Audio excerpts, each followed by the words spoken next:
执行海外任务的时候被兄弟背刺死了吗？我这是在哪儿？我的花魁美人儿，你放开我，放开我！我堂堂超级特工，竟然穿越到了一个纨绔世子身上，还把户部尚书的千金给睡了。不对，这事儿透着蹊跷。国公爷，世子爷醒了！好你个孽畜，装死骗老子！我打死你！好你个孽畜，装死骗老子！我打死你！爹，先别急着动手，你听我狡辩，不是，你听我解释。你犯下大错，还有什么好解释的？昨天我去的是青楼，户部尚书的千金怎么会去那种地方？是啊，这怎么会呢？但不管怎么样，被人发现的时候，你正跟人躺在一块儿，人证物证俱在，这才是最蹊跷的地方。只有一个可能，那就是唐家千金是别人趁我喝醉送到我床上。尚书千金送你床上，这可是京城，谁有这么大胆子？寻常人是没有，但要是跟尚书一样厉害，甚至更厉害的人呢？比尚书更厉害的人，这就是个局啊，就是冲咱爷俩来的，或者说就是冲爹你来的。冲我来的？爹，你仔细想想，你最近有没有惹过什么人？没有啊，要说有，就是最近辽国屯兵边境，意图不轨，更派出使团一路南下，连破大夏9座书院，无人能敌。我和陛下主战，但那些文官清流却是主和，还要将青阳公主送去辽国和亲。只是陛下一直用你和青阳公主有婚约一事给搪塞了下去。问题就出在这儿，我欺辱尚书千金被告到陛下那儿，这婚约不解也得解，连带着爹您也一定会被打压。你的意思是，谁获利最大，谁的嫌疑就最大？是那些腐儒干的。对，户部尚书唐本善就是文官首领之一。好你个唐本善，为了和亲，竟然拿自己的女儿来打我！我等奉旨，前来捉拿平国公世子秦风。我等奉旨，前来捉拿秦国公世子秦风。看谁敢！此事有误会，我自会跟陛下解释。爹，不必，此事关乎秦国公府清白，若我不去，不正坐实咱们心虚。可是，放心吧，爹，我一定没事。毁我清白还要抢我女人，想玩我就陪你们好好玩。带路吧。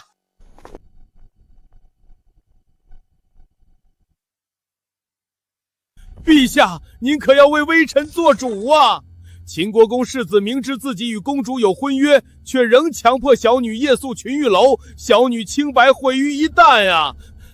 还请陛下下令严惩秦国公世子。秦风，你有何话说？禀陛下，昨夜小臣确实与唐府千金聚会于群玉楼，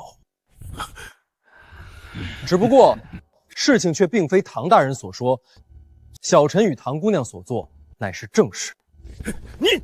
你能有什么正事？前番听闻，辽国一边于边境屯兵100万，蠢蠢欲动；另一边则派出使团针对我大夏书院，意图夺我文脉，毁我民心。小臣虽不在朝堂，但仍有全权报国之心，故此深夜邀约唐姑娘在群玉楼请教诗词歌赋，意为我大夏效力。倒是你唐大人换了别人家的女儿出这样的事儿，瞒着还来不及，怎么会大肆宣扬，生怕旁人不知呢？就是不知到底是你唐大人老糊涂了，还是本来就是你做的绝。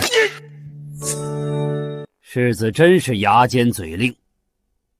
你说你与唐姑娘请教诗词歌赋，那本相请问世子，世子学了什么诗词，又通了什么歌赋？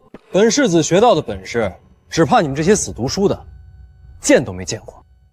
那按世子的意思，是瞧不起本相这种读书人了。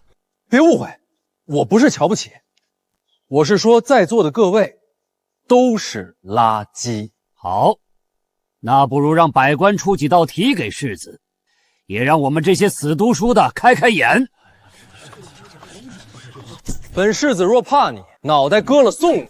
好，世子可听好了，两员巨木深山中，小猴子也敢对句。一马失蹄淤泥里，老畜剩怎能出题？好，骂得好！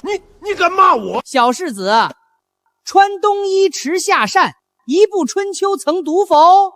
老鸭子从南方来北地，那个东西能用吗？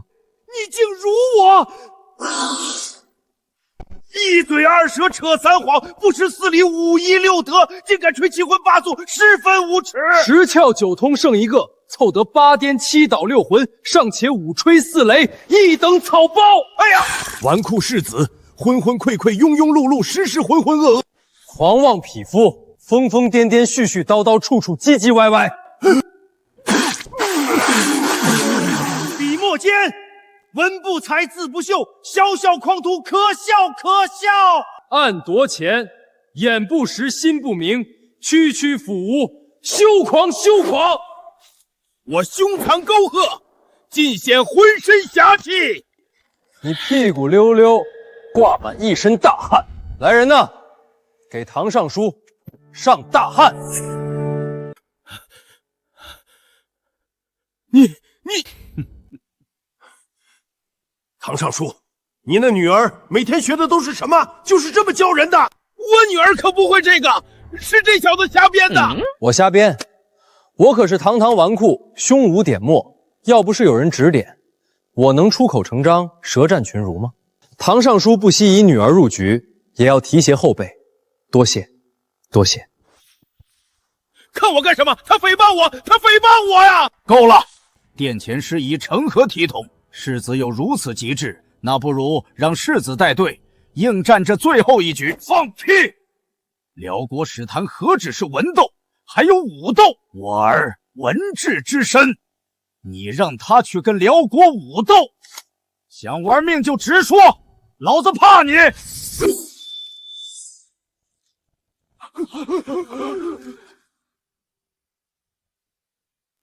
正有此意。你们不中用，那本世子就带国出征，与辽国一战，本世子一人足矣。臭小子，你胡说什么？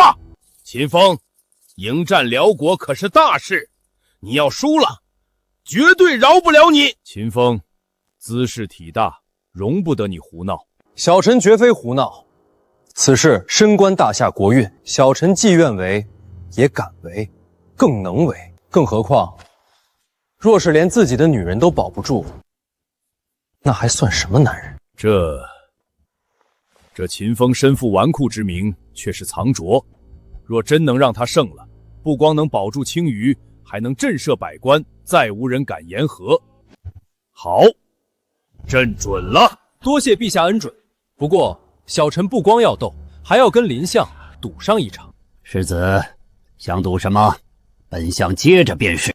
若本世子赢了，你就乖乖请辞归乡，再不许入朝堂半步，说你那什么狗屁的和亲之论。好，可你要输了呢？我若输了，别说解除婚约，连我这条命你也尽管拿去。我可是秦国公主3代嫡娘，杀了我便可一劳永逸，再无人与你争权了。世子爷拳拳爱国之心，自当体察。本相接了。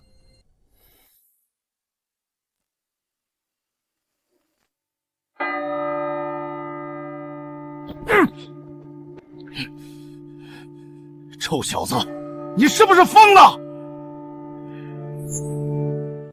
怎么了，爹？你娘死得早，爹又常年在外征战，才把你养成这副样子。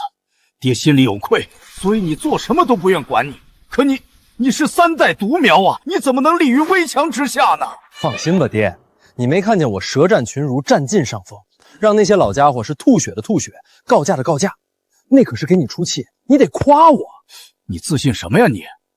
文斗我不懂，也不想管你。但那辽国还有武斗呢，你瞅瞅你这细胳膊细腿的，你能斗过谁呀？武斗，我可是王牌特工，学的可都是杀人技。老头子，把心放肚子里，你忘了，我可是京城第一纨绔，天天跟人打架。世子，公主请您移步彩云阁。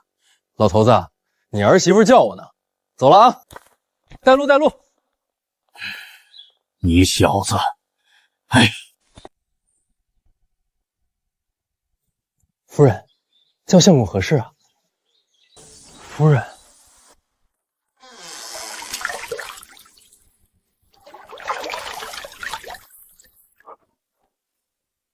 谁？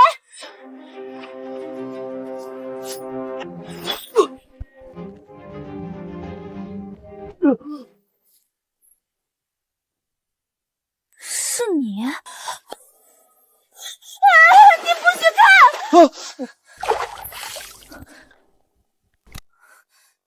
进来，你说你有没有看到什么？我说什么都没看到，你信吗？夫人，这玩具太危险了，伤到花花草草就不好了。好精巧的弩，这个世界只有弓没有弩。都说我这未婚妻天赋异禀，精善手工，原来是真的。谁是你夫人？说，你到底对那尚书千金做什么了？请教诗词歌赋啊，不然你相公我哪有那本事舌战群儒，给我夫人伸张正义啊？我听说了，你确实做得很好。那群老家伙竟然把本公主送出去和亲，本公主宁可嫁我这个天下第一纨绔，是不是？不是，谁要嫁你了？你说你学了诗词歌赋，好啊，那你为本公主赋诗一首，做得好，本公主就原谅你。赋诗有什么意思？夫君不才，特意为夫人做了一首特别好的小曲儿，献给夫人。小曲，来。你像只鱼儿在我的荷塘，只为和我守候那皎白月光。又过了四季，荷花依然香。怎么样，好不好听？好听。夫人，夫人，原来你叫我来就是为了占我便宜。你流氓！我叫你来是为了给你这个。这个给我吗？辽国人武斗比的是射箭，咱们大夏没人是他们对手。这把小弩是我自己发明的，不用很大的力气也可以射很远。你拿着，3天后的武斗用得上。夫人这么关心我，多谢了。精巧是很精巧，不过威力还是差了点。夫人，这把小弩为夫收着，等我给你升级一下，会更厉害。等我好消息。大哥！原神最好的兄弟，八皇子李易坤。怎么了？气喘吁吁的。不好了，大哥，我四哥纠集了一批官宦子弟，要在宫门口堵你呢。堵我？你四哥，四皇子李承乾？对，还有今天在朝堂上被你骂吐血的那些文官的儿子们，说一定要给你点教训。哦，我想起来了，这四皇子一心倾慕尚书千金唐婉，现在唐婉被我占了，他肯定要搞事儿。哼，给我教训？他怕是真不知道这天下第一纨绔的名号是怎么来的。我也是这么说的，但他们人多，我怕你吃亏，把兄弟们都叫来了。哦，纨绔五人组，都是京城武将的子弟，对原身忠心耿耿。大哥，四皇子跟那群腐儒想搞事儿，做兄弟的可不答应。你一声令下，我这就去砍了他们。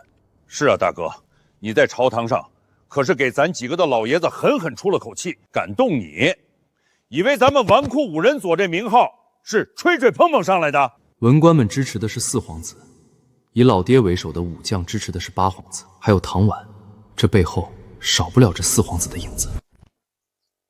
好啊，咱们这就去宫门口会会这些腐儒。给我站住！哟，这不是四皇子吗？怎么不去尚书府安慰你的心上人，在这儿摆着一道，意欲何为啊？你还敢提？今天我就是要给你算婉儿这笔账！你还跟我算账？你也不动动自己的猪脑想想，要是没有你点头，唐本善再怎么大义灭亲，敢把唐婉送到我床上？你呀，是又拧巴又变态。本以为到了朝堂上我会被治罪，没想到我毫发无伤，你又咽不下这口气，来这儿堵我，又当婊子又立牌坊。本皇子告诉你，今日不只是本皇子要跟你算账，还有朝堂诸公的亲眷。骂我爹是老畜生，骂我爹是老鸭子，把我爹骂吐血了，我爹也吐血了。秦风，本皇子劝你一句，乖乖给大家跪下磕3个响头，本皇子可以饶你一命。不然，人多了不起啊！你们知道我秦风的风字是怎么来的吗？看飞碟，给我打！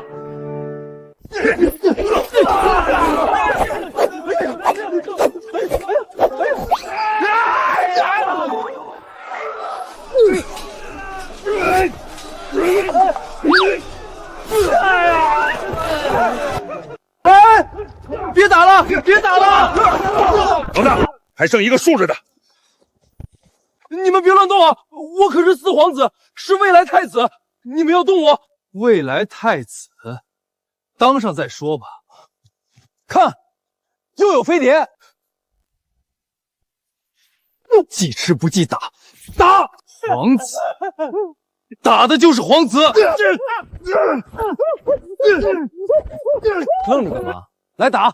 此时不打何时打？他毕竟是我皇兄。放屁！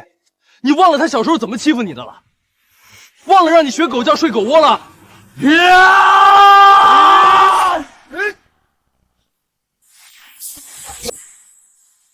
大傻坤，你要干什么？四哥，你看我新做的靴子好看不？爽，哥儿几个辛苦了，走上坊市。今天的全场消费由本世子买单。那是何人，竟敢在皇城门口打斗？公主，是秦国公府的世子和八皇子，那个挨打的是最受宠的四皇子。国公世子竟然伙同皇子斗殴，原来我大辽的对手竟是这种人。不必再看了，3日后就让他大夏文脉断绝。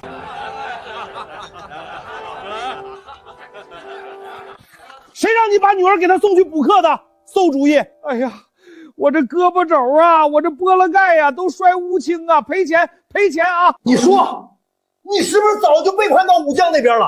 这才故意让他学成，让我们出丑。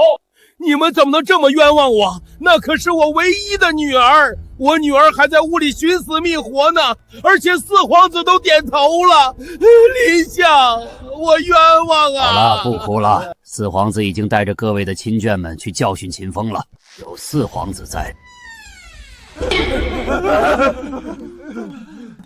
你们不是去教训秦风了吗？怎么会被打成这样？四皇子呢？四皇子都没能保住你们，在这儿呢。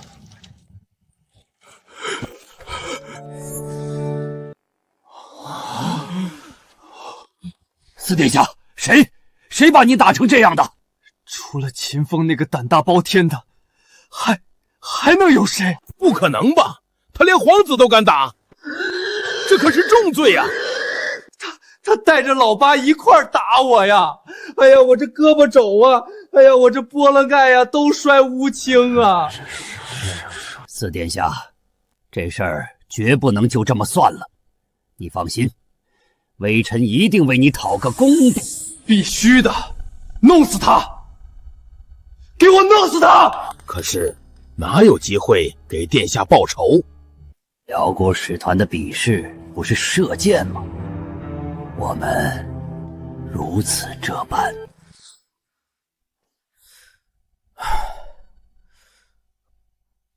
大哥，买这些锤子铁块的有什么用啊？是啊，还有硫磺、硝石、木炭，这是什么搭配啊？别乱动，炸死你！这些东西啊，都是我给3天后的武斗准备的。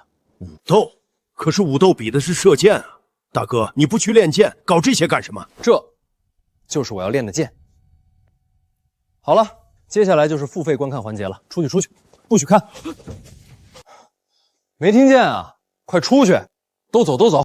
大哥都发话了，你们快走。你也走。哦。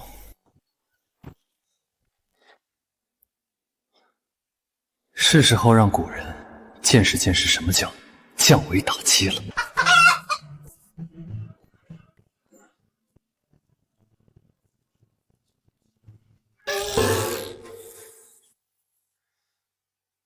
终于成了，射箭我比不过你，但是这个……大哥，辽国使团来了，咱们快走吧。好，兄弟，你就看着大哥怎么给咱们纨绔大大的长个脸。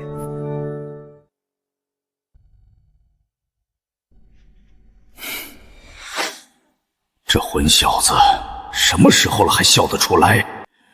秦风，你可千万不要让朕失望。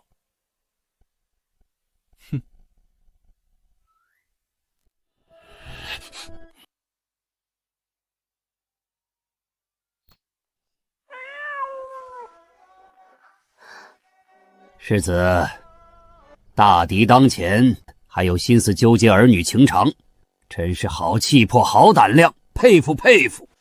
佩服就学着点，别一有个什么事儿就直接跪地求饶，连鸾子都恨不得割了，给人家上供。小畜生，你！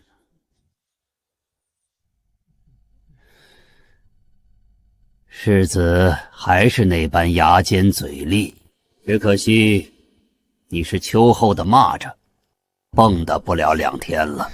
那咱们就骑你看唱本，走着瞧。辽国使团到！辽国使团使者乌古伦卫，拜见天启帝，祝陛下龙体康健，万岁万岁万万岁！好了，乌古大人远道而来，不必拘礼。来人，赐座，先开宴席。不必麻烦了，陛下。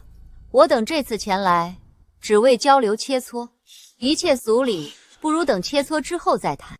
按照惯例，人是先武斗，再文斗。我辽国勇士何在？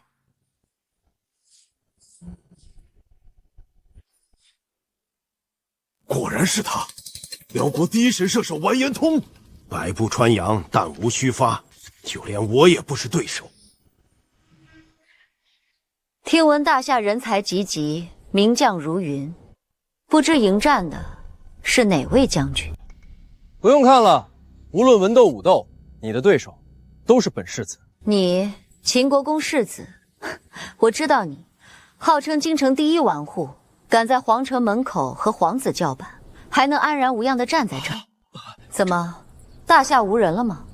还是怕输不起，特意派个废物来比斗？少在那儿狗眼看人低，本世子的能耐，你想都想不到。来者是客，我让你先，请吧。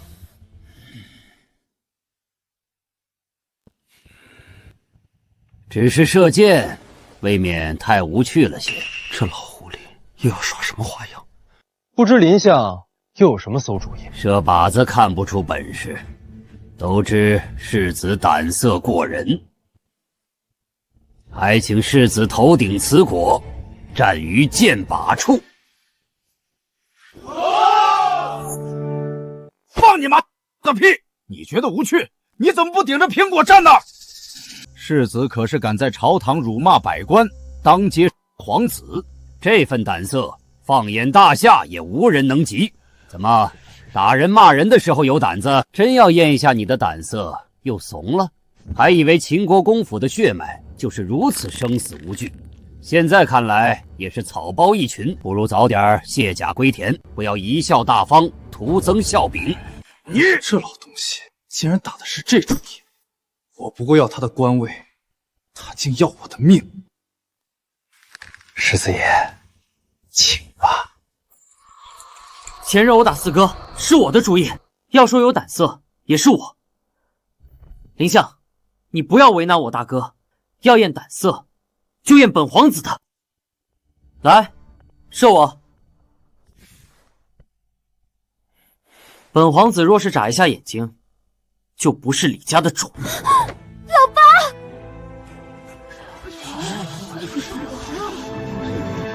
翊坤，你这小子，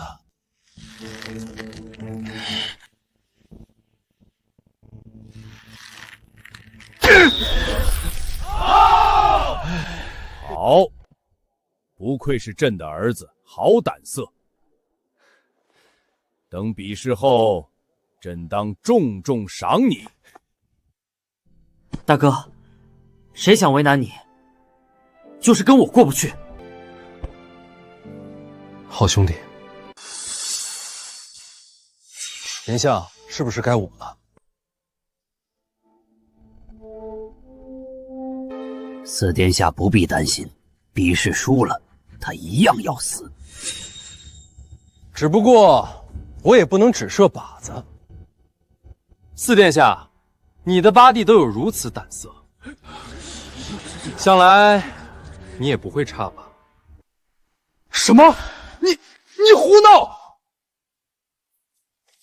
父皇，故天将降大任于斯人也，必先苦其心志，劳其筋骨。老四，难不成你就比你八弟差吗？我，四殿下，请吧。秦风，咱俩之间都是误会，你一定不会射偏的，对吧？那就不劳四殿下费心了。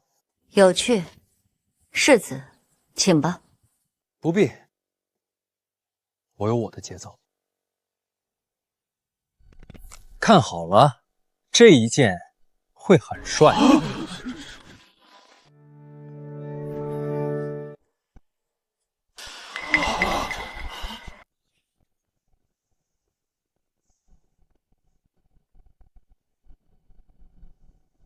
这是什么东西？这是弓箭？哪有这样的弓箭？没见过，像弩，又没有弓弦。这是弓吗？这更像弹弓吧？世子爷，这是在干什么？哎，这好像是我那把小弩改的。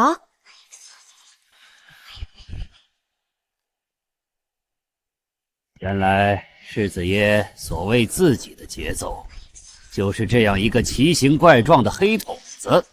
别说射中那枚苹果，就是想射出3两丈，只怕都困难得很吧。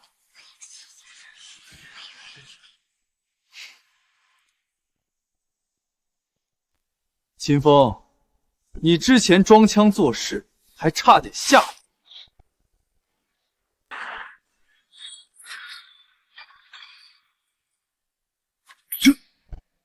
这能是弹弓？好大的威力！这声势，还有火光，这到底是什么东西？四皇子，你现在还觉得本世子是在装腔作势吗？秦风，你别乱来。四殿下，你也是体验我这9天雷火弩的第一人了。以身试险，为国捐躯，老祖宗会记得你的。不要！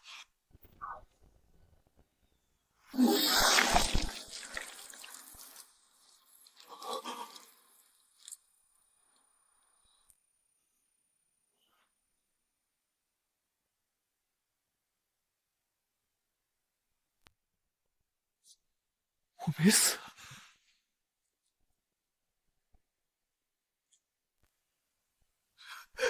我没死啊！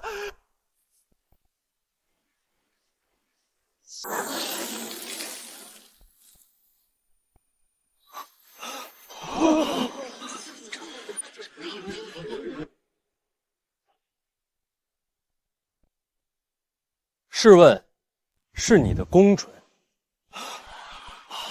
还是我的枪快呢？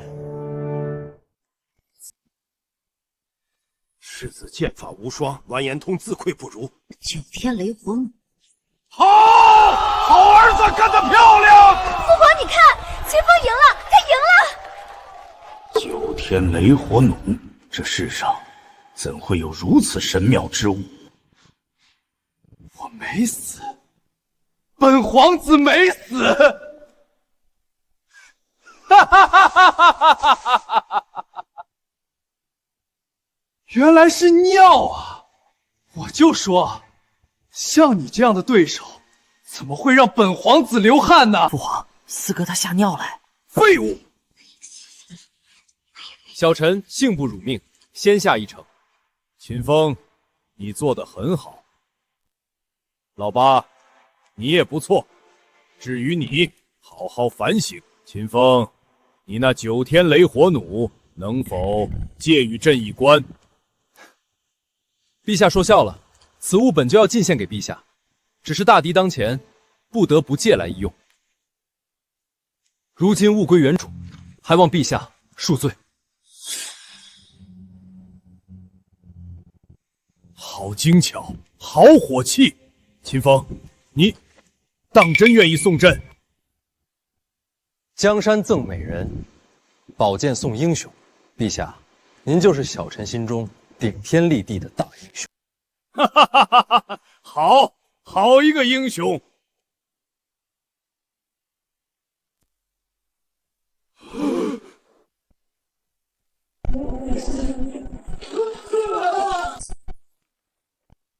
哈哈哈哈哈哈！好玩，好玩！老秦，你也来试试。好，我也试试。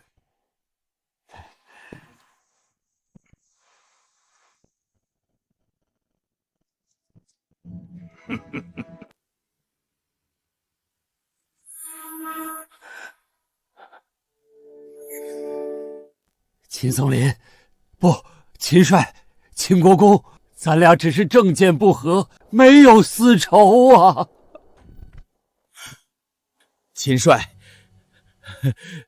凡事都有讨价还价的余地，咱俩还是办个亲家呢。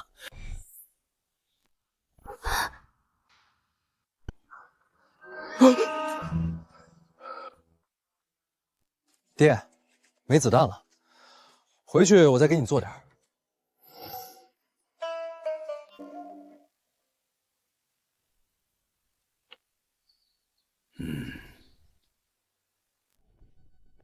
哈哈哈哈哈哈！开个玩笑。唐尚书，看把你吓的！秦风，你这把九天雷火弩，朕很喜欢。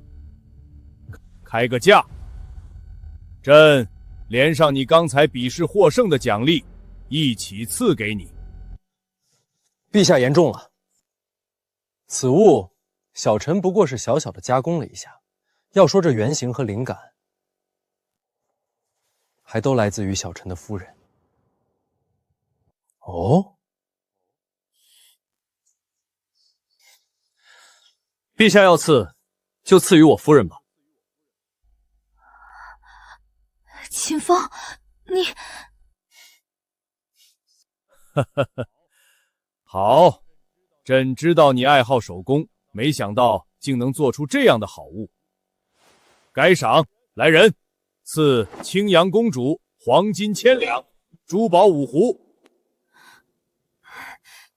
父皇不必了，女儿还不知到底要不要去和亲，这些钱财拿着也是无用，还是给秦风吧。你们两个还真是夫唱妇随，举案齐眉。好，那就赐给秦风。多谢陛下。不过，小臣寸功未立，受之有愧。这赏赐，小臣倒有个提议。你且说说看。小臣常与八皇子闲谈，谈及前线将士辛苦，后方家眷操劳，八皇子涕泗横流，恨不能大赐天下，让将士们心安，家眷富足。小臣斗胆进言，请将这些赏赐都奖赏给护卫荆棘的兵士，也算不枉八皇子一片心意。老八，你当真是这样想？八弟啊，你可别枉费了大哥给你铺的这条路。回父皇，儿臣确实是和大哥提过，只是没想到儿臣还苦于没这个能力，大哥却提前为儿臣想到了。体恤士卒，宽厚待人，你们两个都是好样的。好，朕准了。多谢父皇。好事，好事。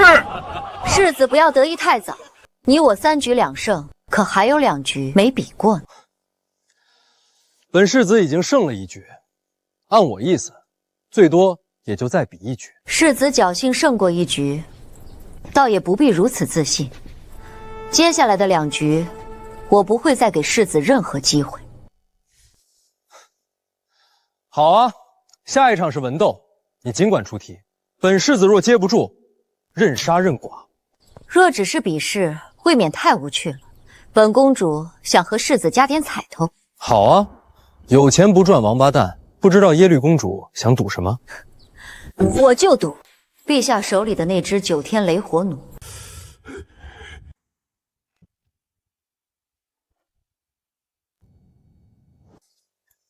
公主真是好打算，这9天雷火弩可是一件杀器，若是被你拿走研究明白了，我大夏的将士还有好日子过吗？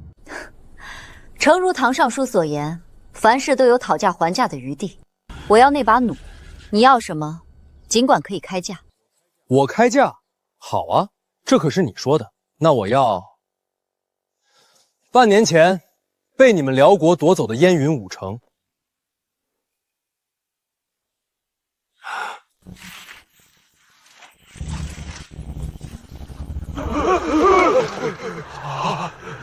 燕云5城，你做什么梦？区区一支火器，就让我们拿5座城池来做赌注？秦世子，你这要求未免也太过分了。哼，林相，两国谈判，你怎么胳膊肘往外拐？怎么，你跟辽国有事儿啊？我，陛下，小臣斗胆以陛下之物赌斗，还望陛下莫怪。燕云5城，你小子若是耶律公主真能拿燕云5城来赌，这9天雷火弩，朕愿意割爱。好，那咱们一言为定。公主，老师，没人比我更懂这9天雷火弩的厉害，相信我，这弩比5座城更值钱。世子，听题吧。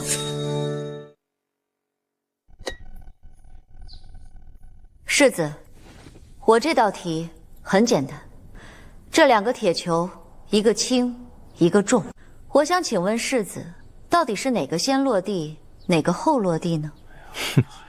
这题未免也太简单了吧？用这种题来凑数，哈哈哈哈！好简单的题，儿啊，这辽国女娃娃是不是看中你了？给你放水。秦伯伯，大哥，肯定是重的先落地。这题有什么好出的？重的先落地？对啊，3岁小孩也知道啊。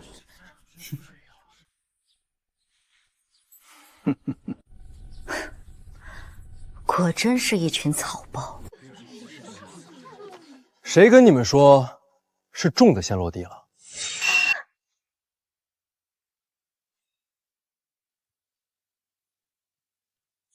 其实这2个铁球会同时落地。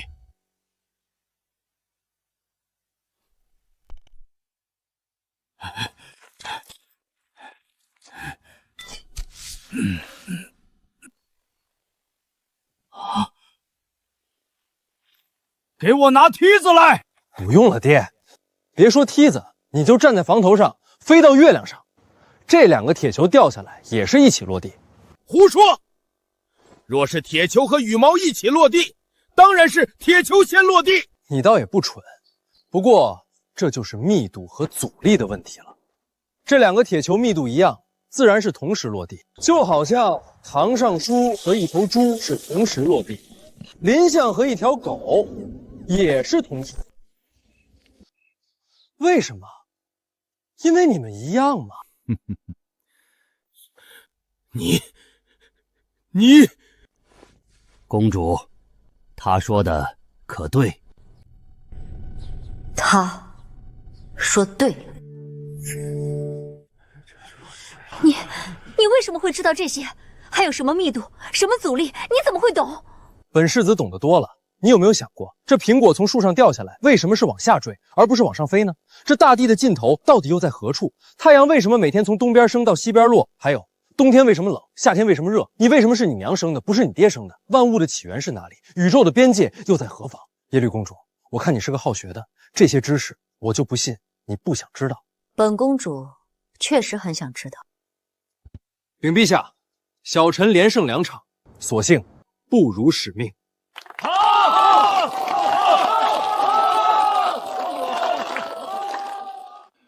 想不到大夏还有此等人物，公主，咱们走吧。公主，您这是何意？我年少立志，要探寻世间一切真理，博览群书，精心钻研。本以为小有成就，没想到今日一战，才是人外有人，天外有天。本公主决定了，要留在大夏，要留在世子身后，跟世子时时学习，绝不懈怠。大姐，你别搞我呀！我老丈人可是皇帝，你这么说，是不是想让我死啊？学习而已，怎么还不许本公主拜师了？拜师当然可以。这样，我送你2本书，你回去自己学行不行？咱们可以书信来往，探讨学术，岂不快哉？书信来往，哪有当面来的痛快？我意已决，世子若不收留我，我便客死大夏。父皇得知，自有定夺。哎，别！你怎么能拿2国的关系威胁我呢？啊，你还非要留在我身边？你这是性骚扰啊！夫人，他骚扰我啊！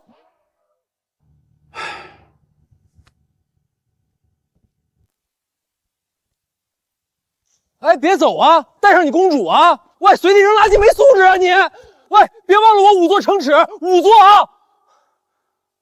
秦风，你不必多心了，就让耶律公主跟你学习吧。朕想青鱼也不会怪你的。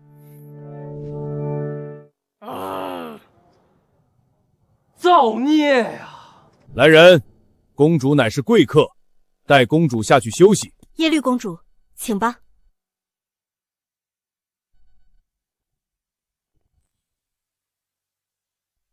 其他人也都散了吧。等等，林相，你是不是忘了，咱们之间还有个小约定呢？你想干什么？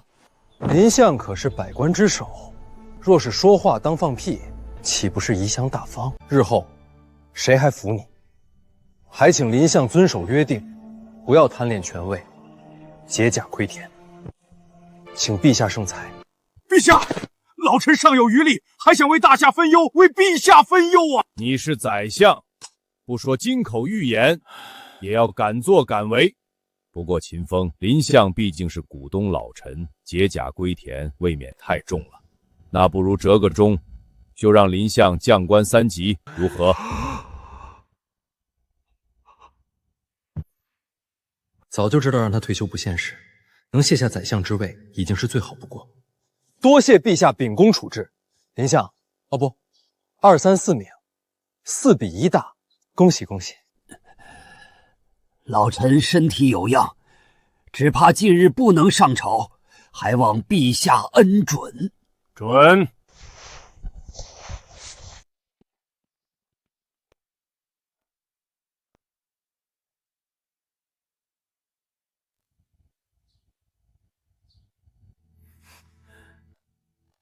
秦风啊，朕承认，以前对你颇有偏见，但如今不得不刮目相看，朕决定就正式的赐你与青鱼成婚。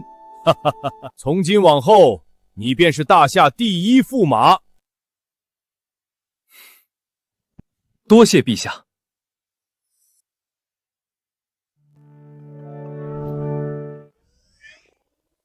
大哥，平常看不出来，今天一打扮，还真人模狗样的。去，什么话？就哥这颜值，放恋综里都只能当花瓶喽。恋综那是什么？不重要，你只需要知道你大哥我很帅就够了。不过话说回来，大哥，你是怎么能每次都那么精准的踩在我父皇的喜好上的？又是赠宝，又是抚恤兵士家眷，还让临时补那老东西官降3级，你都不知道，父皇早就想动他了，你可是给了他一个绝佳的机会。拿捏领导是门艺术，你就学吧，一学一个不吱声。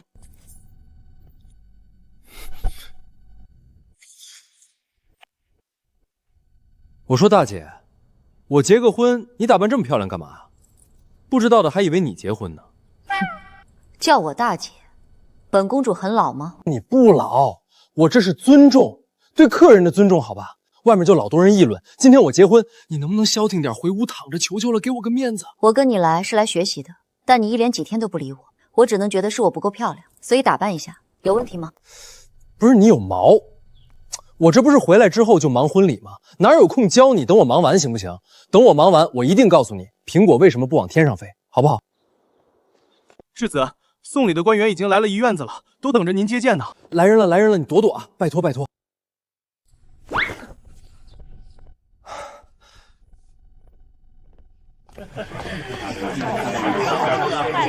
恭喜世子！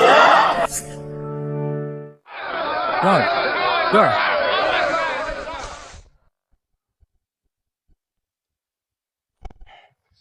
这么多人送礼，都谁是谁啊？世子，驸马爷，你应该知道我吧？天启3年，我是状元。状元，我刚才来给您上了1000两贺礼。礼部的王侍郎。对，驸马爷，我送了2000两。李主事还是那么一表人才。世子，我送了200两。那本驸马想不起来了。哎呀，本驸马不记仇。哎，怎么就你们来了？可还差好些人的名字我还没见到呢。是林相，哦不是林主簿，还有唐尚书那些人，就是在朝堂上跟您对对子的那些不开眼的。他们怎么就不来呢？坤儿啊，大哥，把你父皇赐给本驸马的婚书拿出来。哥，在这儿呢。他们不来啊，可不是不给我面子，是不给这婚书面子，不给圣上面子。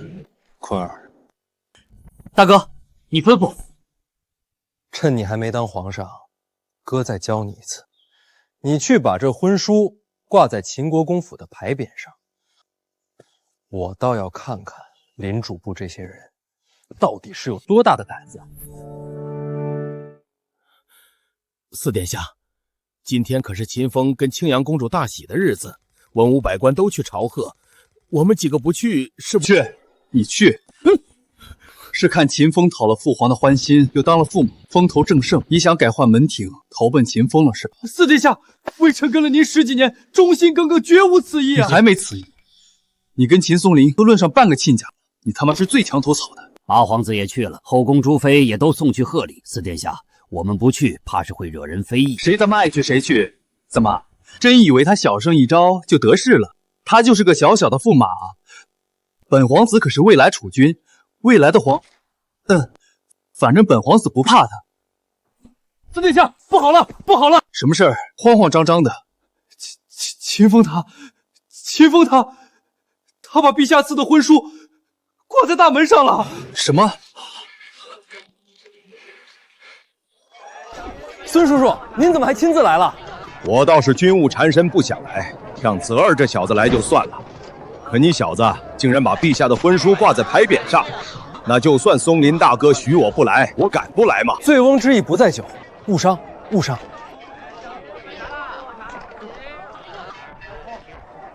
哎呦，魏伯伯，您也来了，您也是国公之躯，禊尊降贵，小侄儿惶恐啊！快把魏伯伯的贺礼安顿好，不是把魏伯伯安顿好啊！都愣着干嘛？进府入席。世子，不，驸马爷，恭喜恭喜呀！哟，堂尚书来了，本世子娶的可不是你女儿啊，你来干什么呀？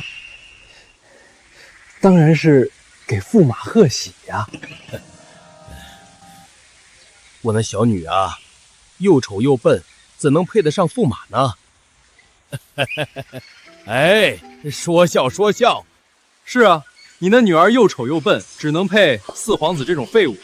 秦风，你别嚣张！你以为本皇子想来？本皇子是看在御赐婚书的份上，不得不来。四舅哥还是这么大火气，今天人多，我要再打你一顿，你也不好看吧？哼，林师府呢？你们一丘之貉，怎么他没来？驸马恕罪，路上堵马，所以来迟了。赌马？你骑的是什么马？哦，我忘了，你现在是4品，京城内不许骑马。今天来参加婚典的都是1品大员、2品大员。你一个4品，怪不得你赌马。你区4品官，根本没资格参加本驸马的婚典嘛。既然驸马看不上林某，那林某也就不自讨没趣了。告辞。等等，来都来了，不留下点礼金，说不过去吧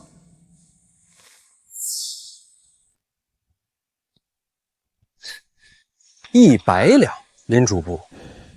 宰相合肥，天下授。你做宰相这么多年，就拿100两出来。驸马许是误会了，本官是清官，没那么多积蓄。我看未必。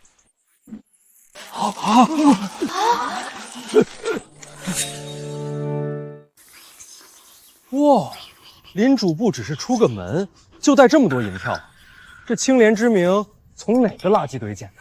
你还给我！这钱太多了，你一个主簿把握不住。林相，你也不想让你有这么多钱的事传到陛下耳朵里吧？你，林主簿上礼1万两。还愣着干什么？天下没有免费的午餐，国公府更没有。100两，200两，都拿来吧你，磨磨唧唧的。你身为主犯，没把你革职查办，已经是法外开恩了。记着，常怀感恩的心，听见没有？知道了。还有你们，都主动点。多大的人了，怎么还让人催呢？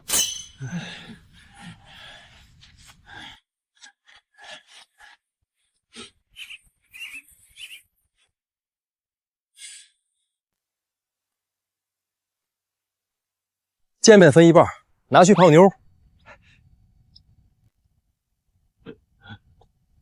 干嘛？还想吃席啊？你们也配？滚蛋！不滚我喊人了啊！看什么看？你也滚呐！没个眼力劲儿。秦风，你太欺负人了！哎，青阳公主驾到！老婆，你捐了多少？5000两。你呢？7000两啊！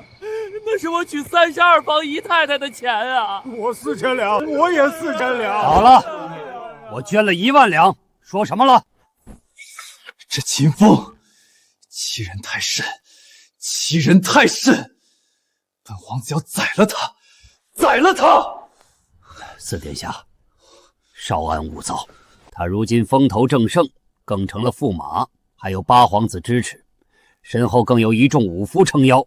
你要杀他，谁来杀？谁敢杀？那怎么办？就让他一直骑在本皇子的头上拉屎不成？归根见底，还是殿下您的身份不够强。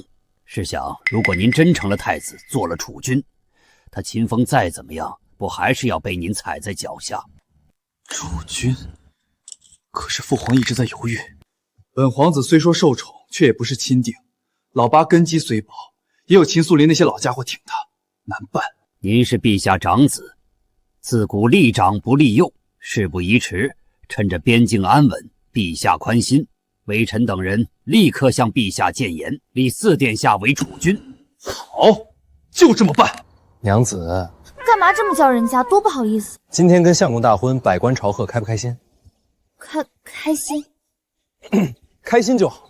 新婚大喜，洞房花烛，为夫又做了一首特别好的小曲儿，献给娘子。娘子，哈 ，You will not get hurt， 娘子。You will not get hurt。是谁唱情歌？出来，有事儿。你干什么？我洞房呢，你能不能别这么过分啊？家都快被人偷了，还有心思洞房？我有重要情报，要马上通知你。什么重要情报？你一个外地人还能有情报？实话告诉你，你们大夏皇城四处都是我大辽的眼线，很多事皇帝还不知道，我就知道。你就这么说出来，不怕我去陛下那儿告发你？我赌你不会。本公主也对什么朝堂争斗没兴趣。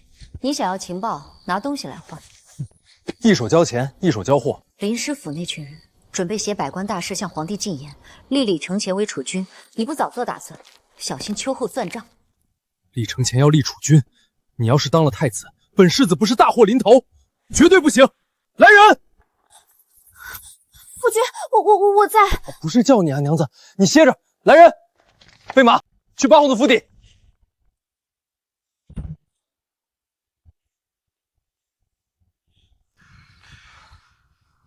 老八，你想不想做储君？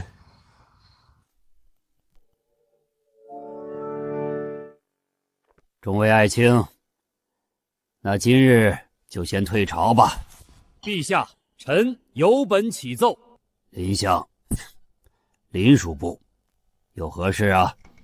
如今大夏大获全胜，更有辽国公主在大夏为质，边境安定，正宜休养生息。陛下亦不当如此操劳，故此，臣等提请设立储君，为陛下分忧。还请陛下设立储君。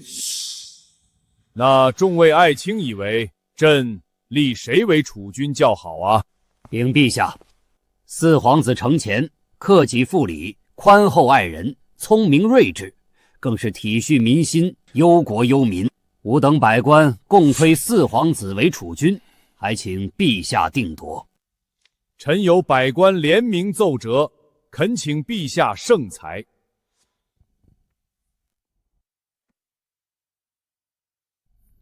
此事还请陛下。请什么请？轮得着你请吗？秦风，你又要干什么？本世子是当朝驸马，想干什么就干什么，轮得着你一个四品官来问？你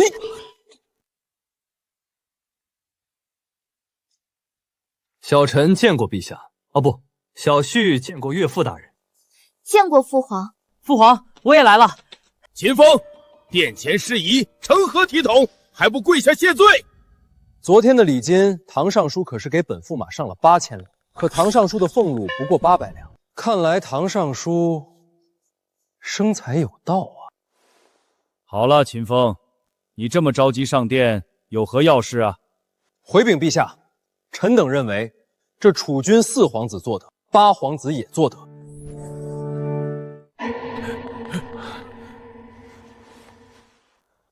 哦，自古立长不立幼，你却推荐老八，有何理由？立长不立幼，小臣却说要立贤不立长。在小臣看来，八皇子远较四皇子贤明。你放屁！八皇子虽说确实也有过人之处，却不学无术，整日跟你这等纨绔混在一起。做个闲散王爷可以，但要做储君还差得太远。至于四皇子，则是忠勇过人，颇有陛下之家风，才是做储君的不二人选。哈哈哈哈！忠勇过人，结党营私，逼宫于朝堂之上，就是你说的忠。外使在前，他却被一把小小的火枪吓尿了裤子，就是你说的勇。秦风，你个狗东西，胡说八道什么？信不信？四哥，我作证，那天你确实尿裤子了，回去还把给你洗裤子的小太监揍了一顿撒气呢。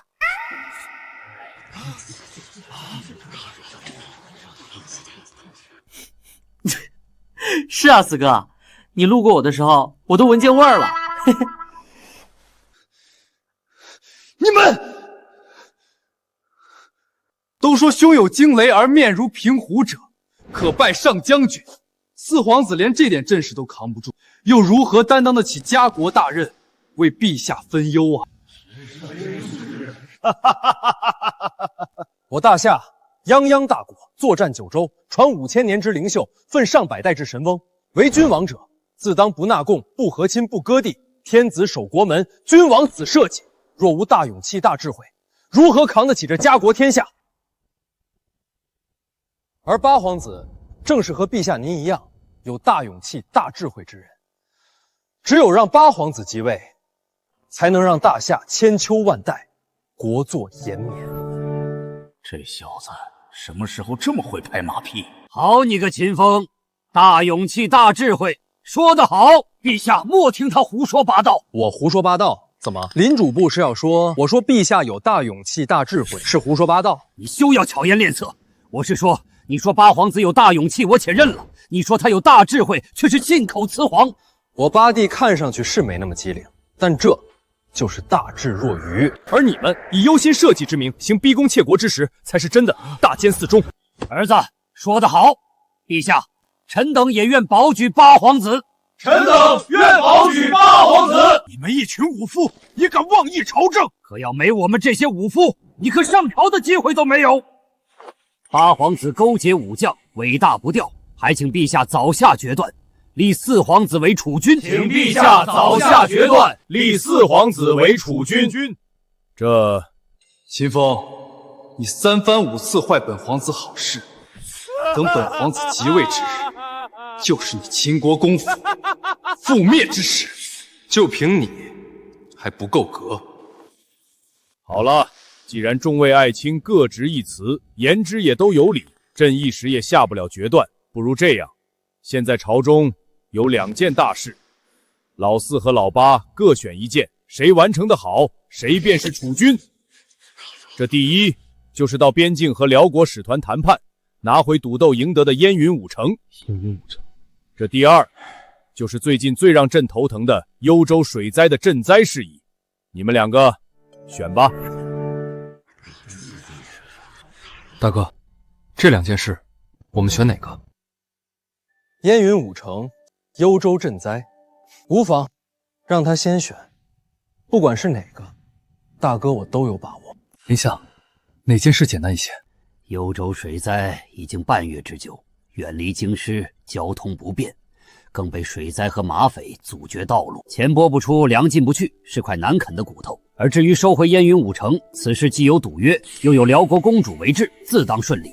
况且赈灾也是一时之功，而收回燕云5城则算得上丰功伟绩，可入史册，所以选第一个。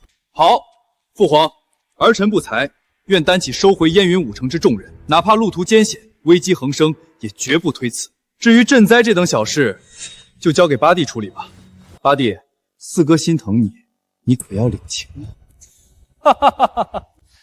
好，不过四殿下也别又当婊子又立牌坊。收回5城姿势体大，但赈灾之事更关乎民生民心，绝不能等闲视之。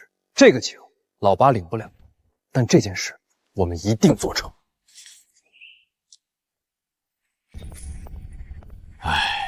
这正处的节骨眼上，南越却在边境屡番进犯，本来还想着帮你们2个小子争上一把，这下要去打仗了，爹帮不上你们了。老头子，你就放心吧，这点小事儿交给你的好大儿就好，你放心打仗，不用牵挂家里。你真这么有把握？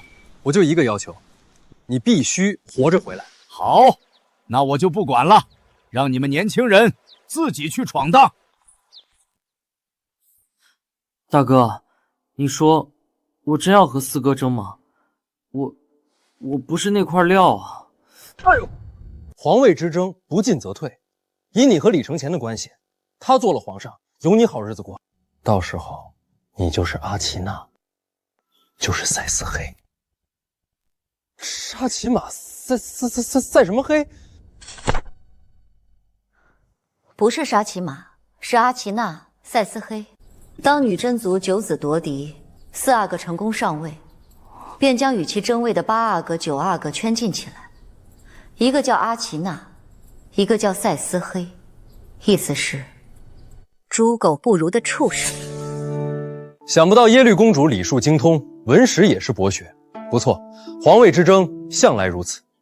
四哥，我们好歹是亲兄弟，不至于这样吧？你呀，就是太天真了。自古天家无父子，皇权无亲疏，别说是老八，就是你这个最受宠的六公主，也会落得一样下场。那我们岂不是一定要赢？当然要赢，不光要赢，还要赢得漂亮，赢得彻底。好，大哥，我听你的，你说我该怎么做？赈灾之事，最关键的点无非2个，一是钱，二是粮。我们先把钱粮找齐，其他的自然迎刃而解。跟我走。大哥，去哪儿？以咱们赈灾钦差的身份，去户部找唐本善要钱。相公，我也陪你去。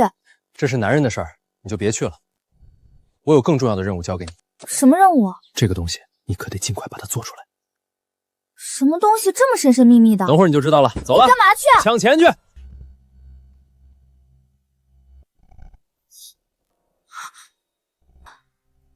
9天雷火弩。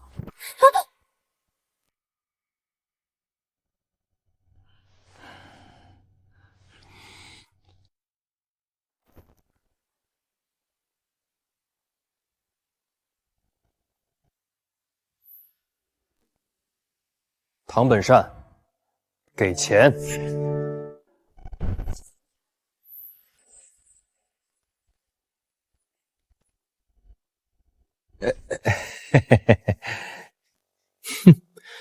行了，看不上你这仨瓜俩枣。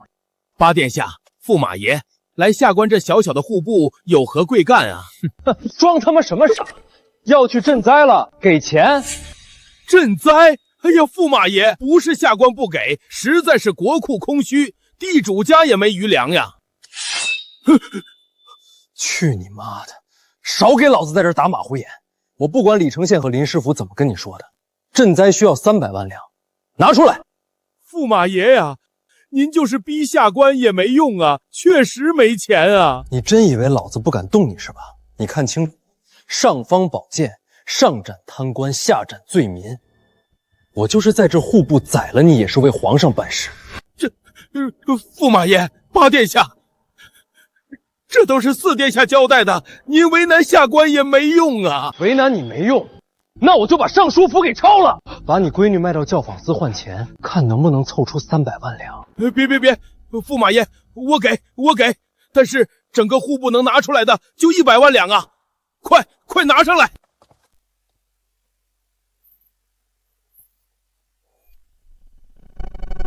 真就100万两？大哥，刚搜过，库房确实没银子了。硕鼠，无实我属，库房是没了，但我就不信你没有。给我吊起来！你把我也没用啊，驸马爷。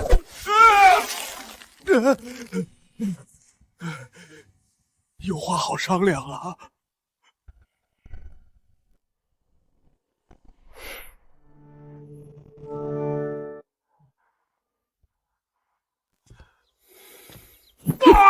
你们看，银票就像海绵里的水，挤一挤总会有的。不老实！2、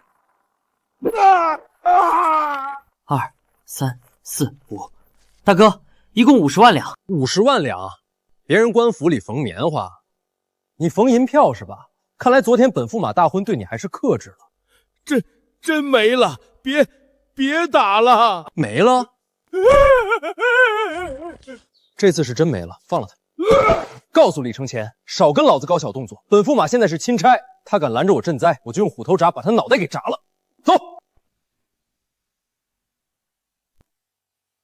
现在也只有150万两，离赈灾的300万两还差整整一半呢，怎么办啊，大哥？实在不行，我就把自己私房钱拿出来，好歹也有3、4万两呢。是啊，在这事上，我们都支持八弟，拿钱没问题。你们那点钱啊，还是都留着吧，杯水车薪。那大哥，你有什么好办法？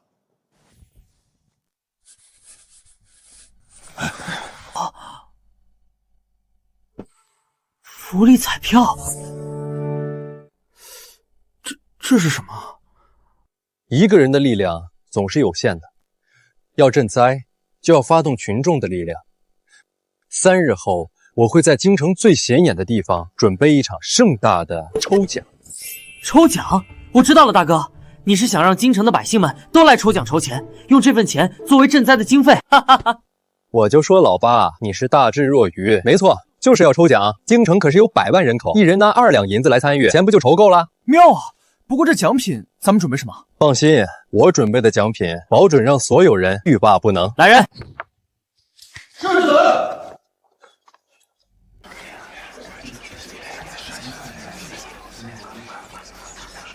好啊，这事儿好啊，这奖品一下子都解决了。知道怎么做了，去吧。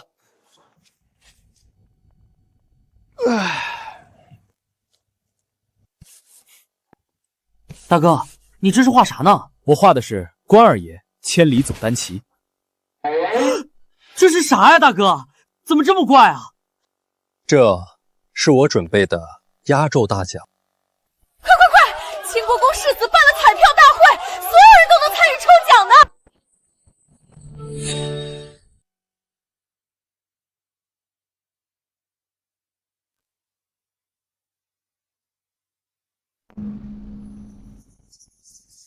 诸位，安静，安静。我想，以本世子如今的名声，倒也不必介绍自己了。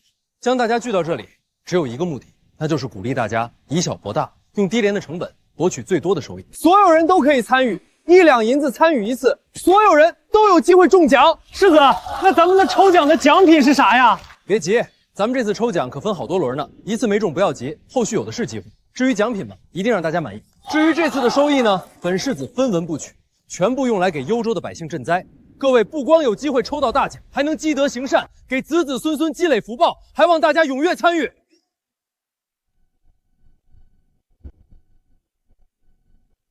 这第一件奖品就是前朝画家唐白虎的《富丘山居图》。富丘山居图，这可是名画中的名画呀，价值至少1万两。这不是吏部李侍郎家的藏品吗？怎么会变成奖品？这还用说，肯定是李侍郎高风亮节把藏品捐出来，用来赈灾呀。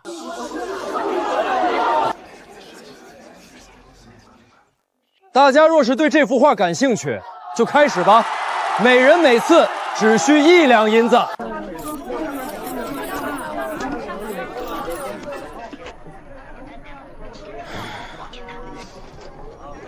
哎呀，怎么没中啊？我中了！我中了！我中了！我中了！恭喜这位大娘以1两银子的代价拿下了这幅价值1万两的《富丘山居图》。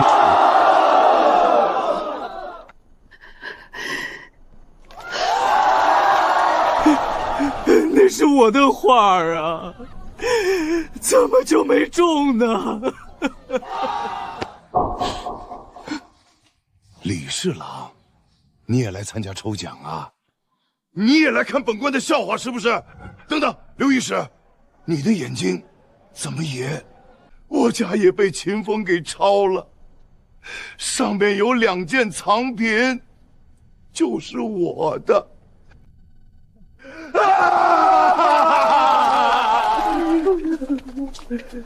你们也被抄家了？何止是被抄家呀，还挨了顿打呀！哎呀，我的波棱盖儿啊！哎呀，我这胳膊……欺人太甚，欺人太甚！四殿下呢？我们可是四殿下的人，他这样为所欲为，就不怕四殿下？也被抄了？什么？连殿下您都……看什么看？你伤的不比我重。四殿下，这秦风也太胆大包天了，连您都被打成这个样子。我有什么办法？他有尚方宝剑，下个奖品就是我的。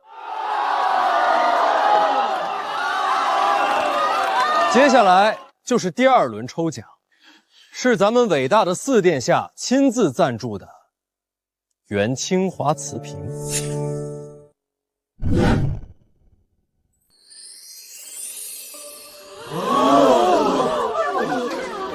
四皇子不是跟8皇子争皇位吗？怎么还支持八皇子赈灾啊？你懂什么？这叫家国大义。四皇子威武！四皇子威武！四皇子威武！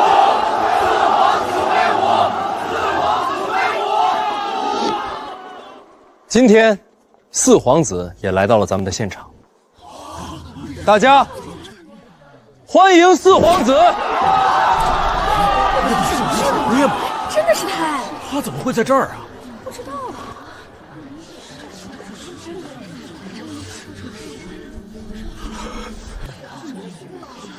看什么看？没见过皇子打绷带啊！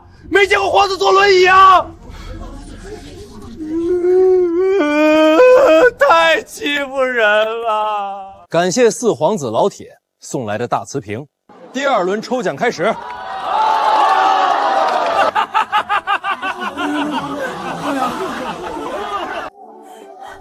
大哥，抽奖这招绝了！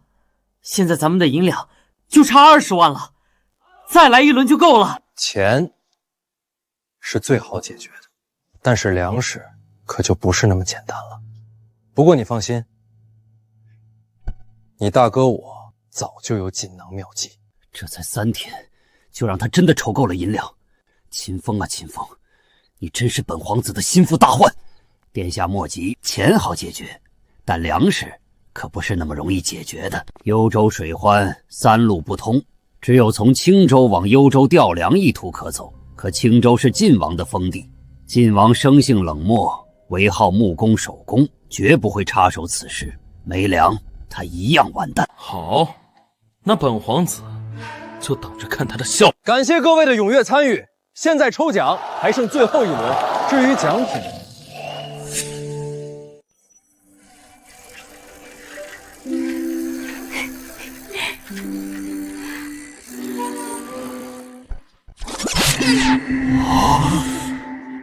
这他妈是什么？怎么一个人就能让他动，还能载人？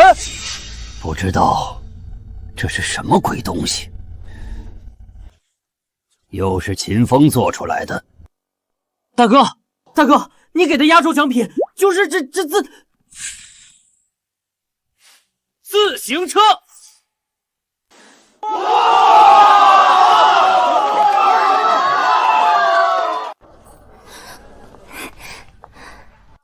怎么样，相公？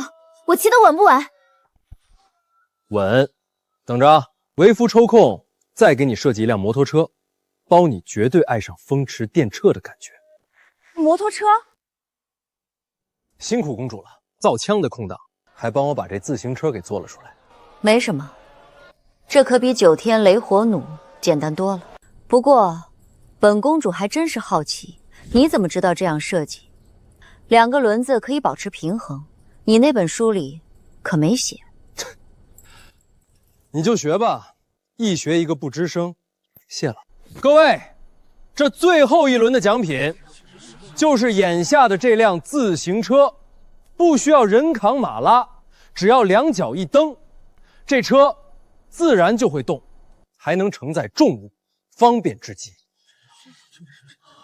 实乃居家旅行、杀人放火必备良物，全大夏只有1辆。大家踊跃参与。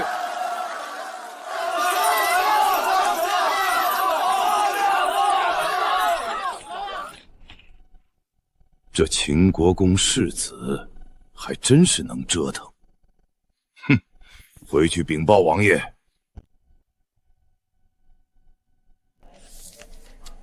这位客官，看您在这里看了很久也不买，我们家世子说了，送您一注。送我一注？哼，这么多人参与，中奖几率微乎其微。这可是唯一一辆自行车，要是中了，不比什么《富丘山君图》贵重多了。中！我要回血！给我也来一注。殿下，您这腿脚的就别……闭嘴！我又不是好不了。中！给我中！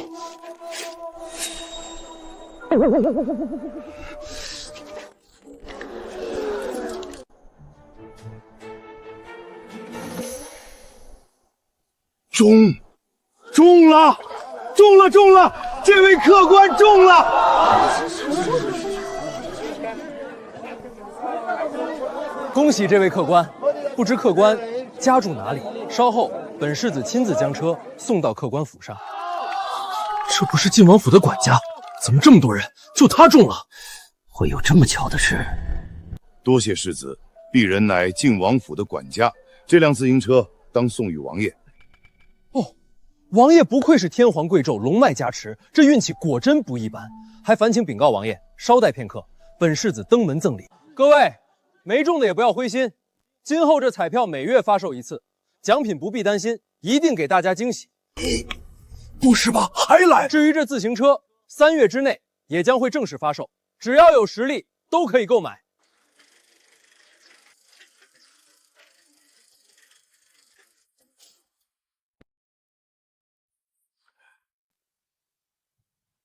世子爷，王爷等您多时了。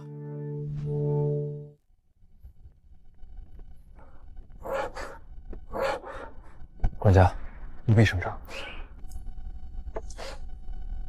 王爷是否在发愁？墨斗梁县始终精度不够。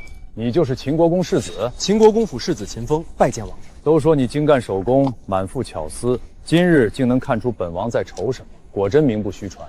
就是不知你有什么好办法？此事简单，我有一物可使王爷难题迎刃而解。哦，何物？游标卡尺。游标卡尺没听过，有何用？有此物，王爷所做的木器精细度可提升10倍不止。10倍？当真？王爷面前，晚辈岂敢夸大其词？不瞒王爷，我这自行车能如此精巧，靠的就是游标卡尺。果真精巧，本王信你。你把那游标卡尺差人送来，本王以1000金相购。坐。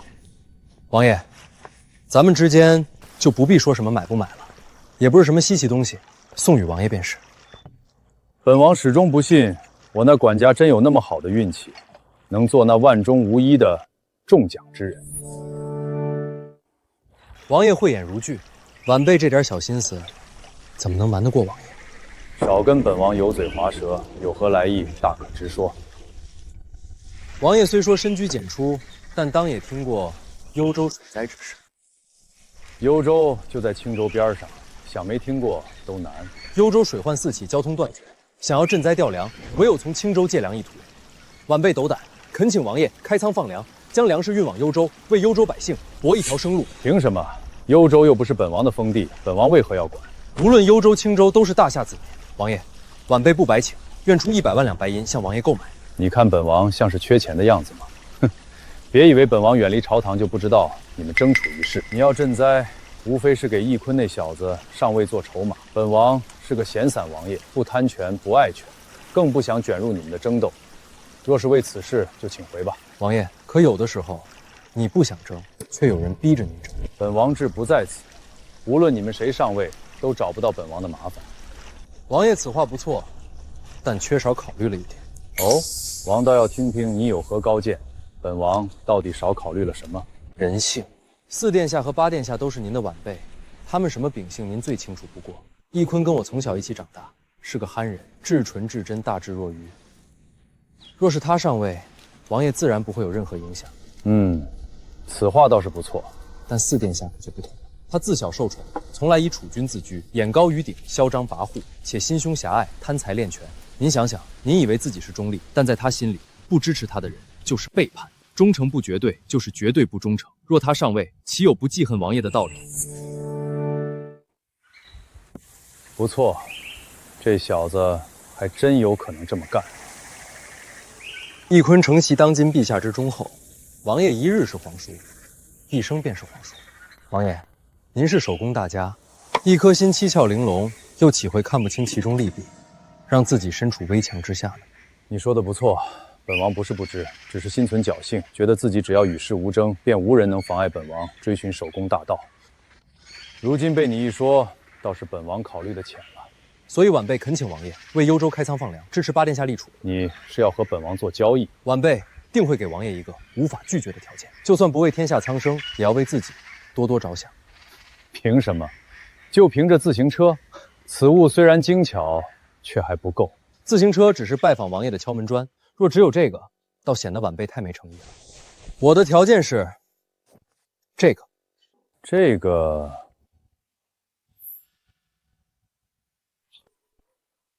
九天雷火弩。九天雷火弩是外人的叫法，它有个更专业的名字，叫手枪。手枪，好贴切，好名字，这才是手工之道的集大成之物。本王喜欢。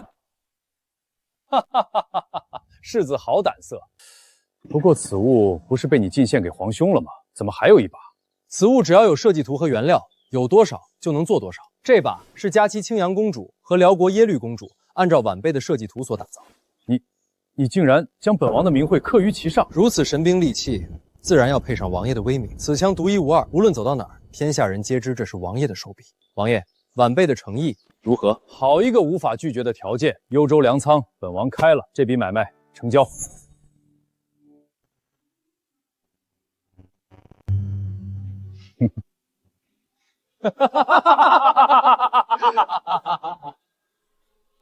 还不够。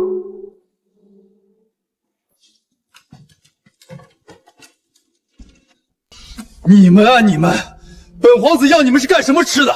都是2个轮，怎么秦风做出来的自己能走，你们做出来的只能让我被人推着？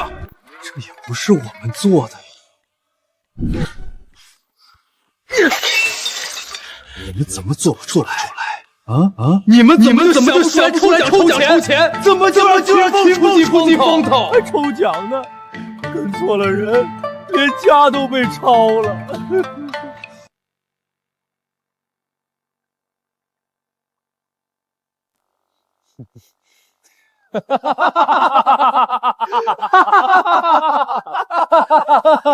还不够。钦差之名抄家，心里有怨气，实属正常。你们有怨气，我被打成这样就没怨气吗？我有什么办法？他是钦差，我有什么办法？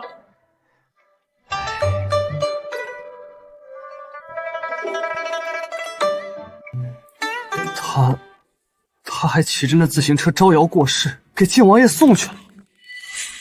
等等，晋王送个奖品而已，他去晋王爷那儿干嘛？什么？他跟晋王要是串通在一块儿，钱粮不就都解决了？不行，走，摆下晋王府。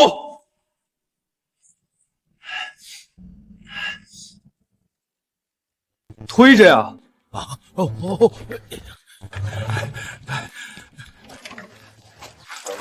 王府重地，不得擅闯。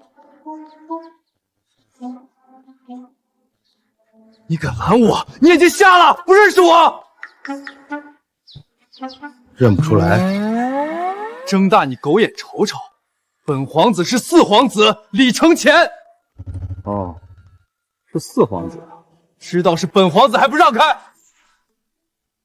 你要干什么？不好意思，4皇子，王爷手谕。4皇子，与狗不得入内。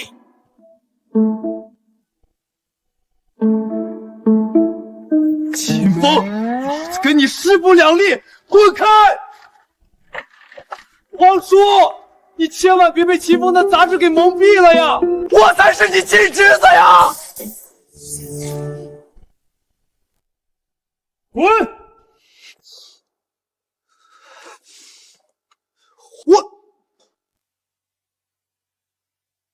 听不懂人话，本王叫你滚！殿下，他有粮也没用。陛下有何告诫？如今幽州马匪横行，占据交通要道，朝廷派兵都派不出，有钱有粮，他就进得去吗？有道理，不过老八可是钦差，马匪再不开眼，还敢劫皇子不成？那马匪首领我认识，当年是犯法被发配的将官，我与他父亲有旧，暗中救他一命，与他有大恩。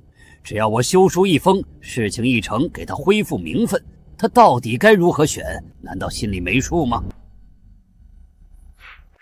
妙啊！就这么办。王爷，晚辈的诚意如何？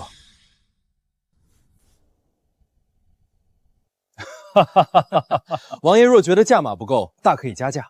授人以鱼不如授人以渔，一把枪而已。本王要的是这枪的设计图。看来王爷久居深宅，这政治敏感度的确是弱了不少。此话怎讲？若是别的也就算了，这枪可是火器啊！你要是拿了这设计图，但要是陛下知道呢？你要真做出一条生产线呢，你想干什么？陛下跟您是一母同胞的亲兄弟，他不会多想，可别人呢？这悠悠之口呢？您王府的侍卫人手一把枪，人少还好说，人多了呢？要是您再养点私兵呢？您虽远离朝堂，但这晋王府离皇宫也就数里之遥。您要有点什么想法，谁拦得住您呢？您这是什么？是谋反啊！本王怎会谋反？您会不会不重要，哼，别人怎么想才重要。您忘了当年的抗金名将岳元帅是以什么样的罪名被处死的？莫须有。无论是谁坐上皇位，会将您这颗定时炸弹这么放心的放在皇城边上吗？王爷，晚辈今日斗胆送您一句话：没有政治的学术是短命的。秦风啊，秦风，本王今日才知道，以往真是小瞧了你。今日知道也不算晚，王爷，晚辈是为您好。不过手枪的设计图不能给，但还有一些设计，您肯定感兴趣。是什么？改造曲吉离、简易温室、脚踏纺车、土法水泥，这些都是你设计的？以前是我的，现在是王爷您的。有了这些设计，王爷您的发明很快就能普及整个大夏，百姓省力，收成增加，人人吃饱穿暖，安居乐业。到时候史书上留下的可都是王爷您的名字。人活一世，要么恣意一生，要么流芳百世。王爷沉迷发明多年，其实要的不就是这流芳百世4个字吗？流芳百世，流芳百世，对，本王就是要流芳百世，让史书上处处写满本王的名字。这就对了，王爷，这些便是晚辈全部的承诺，还请王爷笑纳。秦风，借粮的事儿，本王准了，而且本王不收你一分一毫，全从本王私库里出。那倒不必，一码归一码。晚辈虽然贪财，可若是为国为民，区区几百万两，还是出得起的。好，那咱们一言为定，无论是赈灾还是朝堂，本王都支持你。您可不是支持我，是支持八殿下，支持整个大夏的万千子兴。来人！王爷，您吩咐。传本王手谕，青州府即刻开仓放粮，一律听秦风调度。是，王爷。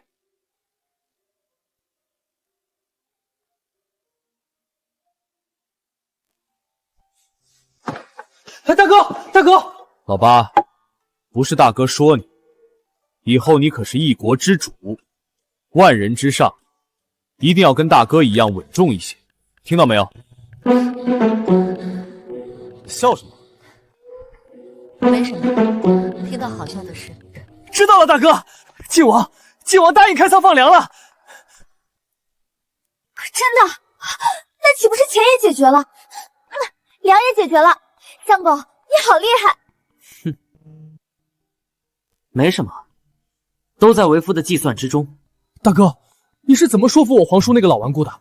这可太不容易了。简单，投其所好，让他没办法拒绝。就这么简单？就这么简单。不过，钱和粮解决了，还有件麻烦事儿。什么事儿？皇兄此棋中正平和，看似波澜不惊，偶尔还处于下风，实则运筹帷幄，处处借力打力，机锋暗藏。皇帝佩服佩服，皇帝这棋也不错，清正悠远，意境深藏。表面上冲淡无拘，可暗里呢，却也有奋发向上、悲国悯人的志向。不错不错，看来皇帝让青州府开仓放粮，驰援幽州的事，皇兄已经知道了。是知道了，你做得好。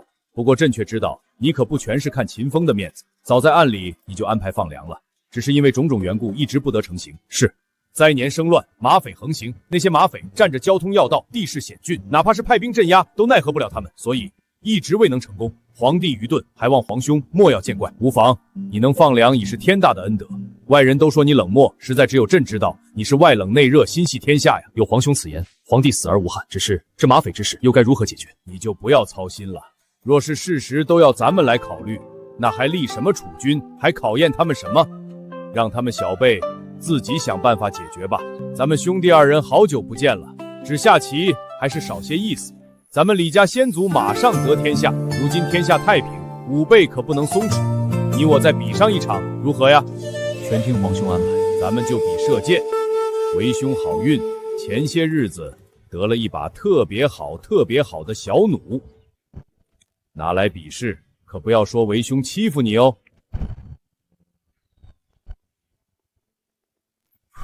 皇帝，为兄占了武器的便宜，承让了。要说便宜，皇兄却不一定占得到。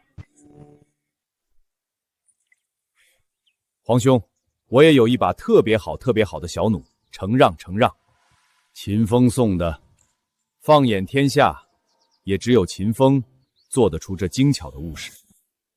皇帝如此喜好手工一道，就没有见猎心性，找秦风讨要设计图吗？回禀陛下，此乃国之重器，臣弟把玩即可，怎会再找秦风讨要设计图？臣弟不敢，也不能。不必紧张，为兄随口一问。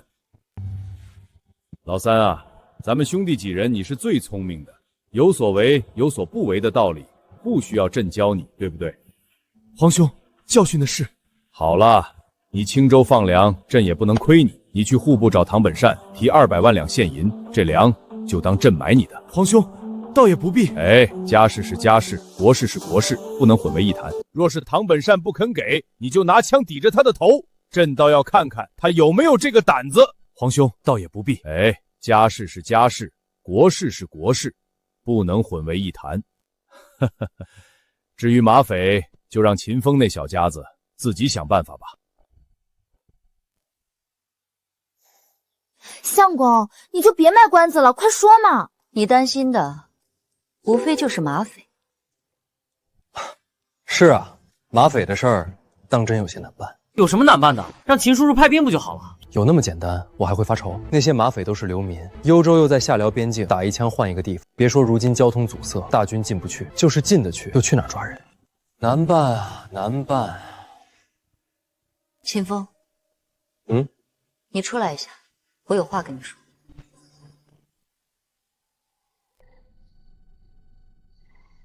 叫我出来干什么？看星星啊？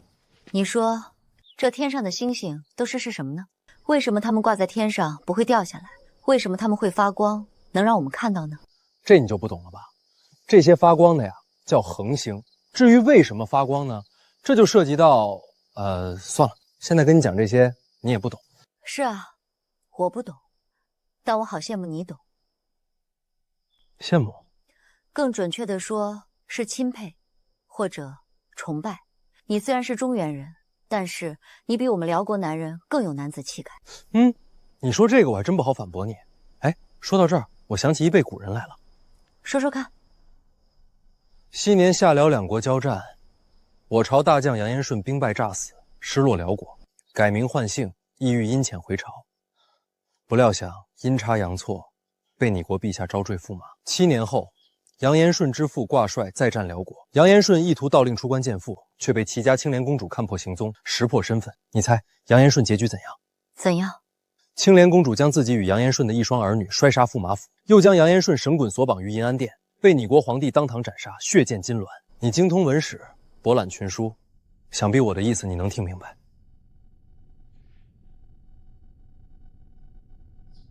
你我两国虽有不协，但我只是跟在你身边学习知识而已。欺天不欺人，欺人不欺心，你自问是吗？是。好，那如果我再告诉你，我可以教你知识，但是任何有关民生军事的科学知识，我一概守口如城。你还愿意跟我学吗？为什么？我记得你曾经讲过科学无国界。科学无国界，但科学家有。你们两个怎么在房顶上呀？娘子，房顶上多危险，你上来做什么？我无聊，出来看看。你们两个说什么悄悄话呢？没什么，拿着这个东西，马匪的事儿自然有人给你解决。青鱼，我真的好羡慕你。奇奇怪怪的。喂，你真傻还是假傻？怎么了？铁直男，女孩子的心思你看不出来。文竹姐姐可是一直在跟我夸你呢。夸我什么？为了给你做那些玩意儿，我俩可是在工坊里朝夕相处了3天。别看她看起来冷冷的，其实外冷内热，什么重活都不让我干，我可喜欢她了。娘子，你当着我的面夸别的女人算什么？你问我爱你有多深，我爱你有几分？别打岔。文竹姐姐夸你看起来纨绔，实则心怀天下，忧国忧民，既有雷霆手段，又有菩萨心肠，最关键的呀是聪明。那可不是小聪明，是大智慧。就你油嘴滑舌。那个，我想跟你商量个事儿。娘子，你说。其实，如果那个人是文竹姐姐的话，我不介意你娶2个。什么？娘子，你考验我是不是？我对你忠心天地可见啊！你问我爱你有多深，我爱你。行了，我认真的。如果是他，我可以接受平妻，不分大小。我可不想当杨延顺。此事在意，在意。让为夫先看看这锦囊妙计里到底是什么。老四、老八，你们2人这次远赴边疆，定当许多艰难险阻，你们可准备好了？父皇放心，儿臣定当不负所托，将燕云5城带回大夏。儿臣也当尽心赈灾，助幽州百姓重建家园，乐业安居。好，谁做得好，回来后朕都当重重有赏；做不好，可是要受罚的。到了那边，好好表现。所有的事儿，我跟你秦叔叔都给你安排好了。还有这个金囊，你拿着。这是……大哥，我知道怎么做，不过你不跟我一起去吗？什么事儿都让大哥给你解决，以后是你当皇上还是我当皇上？谁当不一样，你当嘛。胡说八道！我呢，就在这里给你坐镇后方，有好多东西等你回来，一定给你个惊喜。老八，你过来，这是本王的令牌，你拿着这东西，青州地界随你调遣去吧。王爷心疼你。就拿着吧。你小子有事都不问你父皇，先问你这大哥，没个规矩。皇叔，我也路过青州地界，这令牌我……你去青州，与我何干？我也是您侄儿啊，您小时候还抱过我呢，不能厚此薄彼啊！你以为我是看翊坤这小子的面子？不知天高地厚。那祝皇帝一路顺风，心想事成了。多谢四哥。就是小心，别被不开眼的马匪给劫了，客死他乡。那就不劳四殿下费心了，能把燕云5城顺利带回来，才算你的本事。我们走。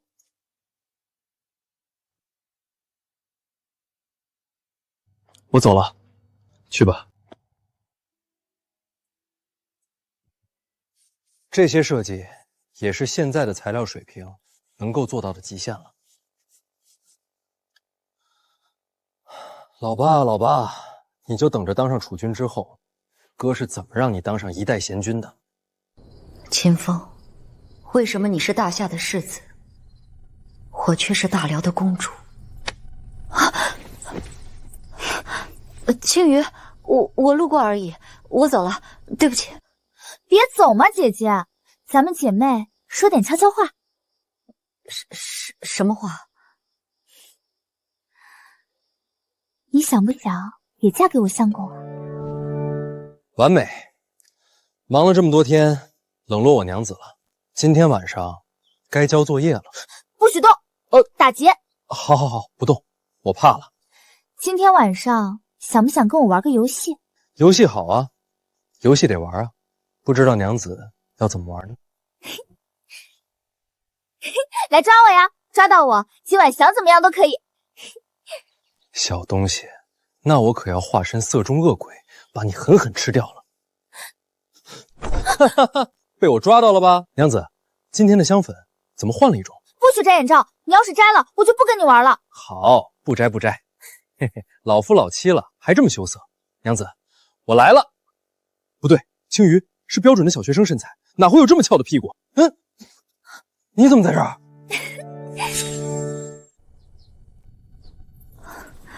秦风，是我安排的，你有什么气儿就往我身上撒吧。你们两个真是胡闹！怎么胡闹了？让你享齐人之福，你还挑三拣四上了。你上哪儿找本公主这么大度的去？上哪儿找2个公主一块伺候你去？我是大夏的驸马，是你李青鱼的相公，什么齐人之福？你以为我稀罕？你还嘴硬，我就不信你不喜欢文主姐姐。你凭什么不信？我就是不信，不然那你说出来。你说你不喜欢耶律文竹，你当着她的面说出来。你说不出来是不是？你自己也知道自己心虚是不是？我只是不想伤害别人，不想说。真是煮熟的鸭子。姐姐，今晚我们一起住，不理这个臭男人。青鱼，谢谢你，但我可能要走了。姐姐，你要去哪儿？贫者亦不食嗟来之食，靠别人施舍的东西，我不要。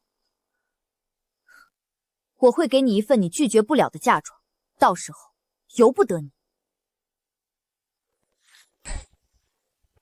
什么人竟敢惊扰本皇子的车队？好熟悉的背影。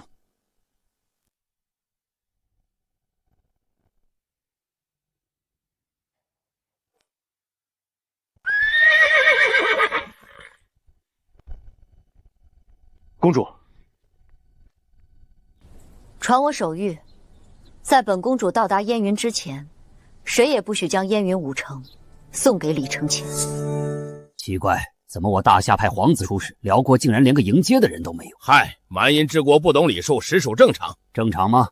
别忘了，当日巫蛊论位在京师，与你我可是相谈甚欢，更是共商以武斗杀秦风的大事，于情于理都有香火情。别瞎想了，这次咱们来是收回城池的。巫蛊使者就算是与你我有私交，也不好在人前跟咱们太过亲热。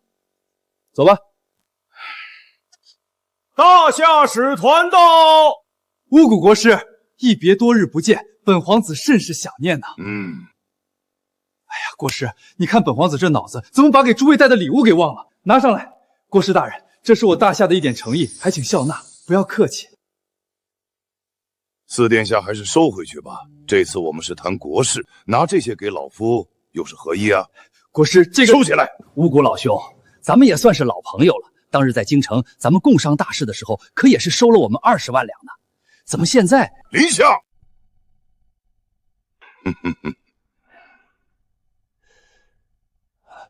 不，林主簿，两国谈判当慎言。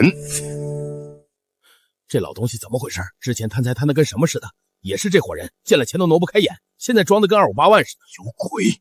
国师大人，你好，不管你要不要，本皇子的诚意可是到了，咱们开门见山，直接谈正事吧。有话直说。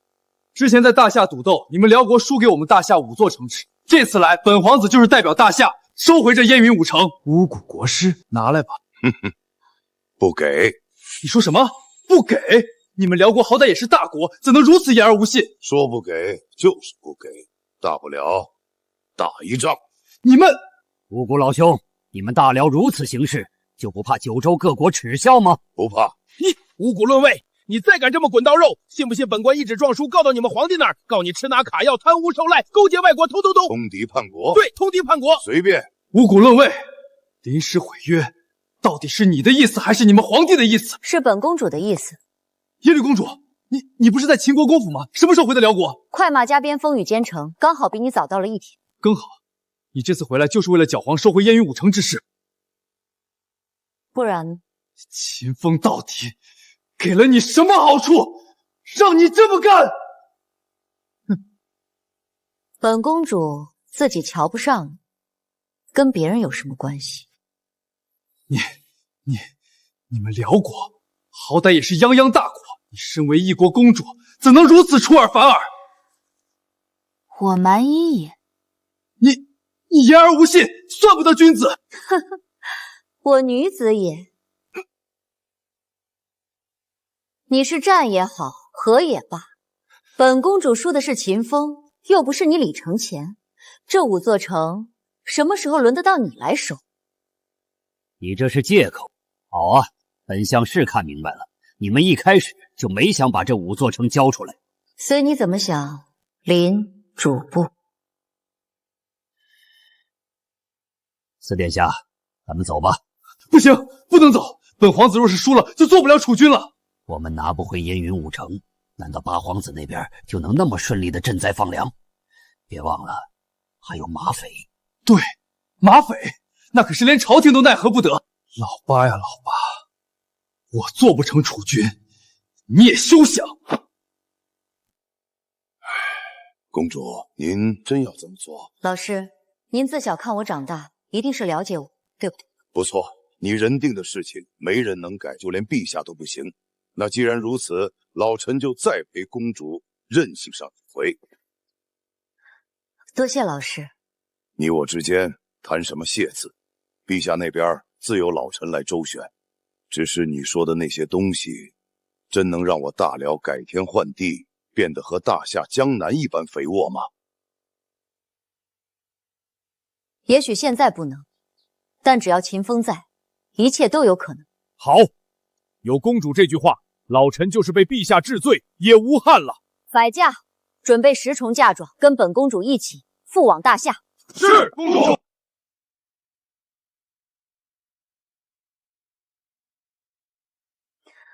秦风啊，秦风，你可要识好歹才是。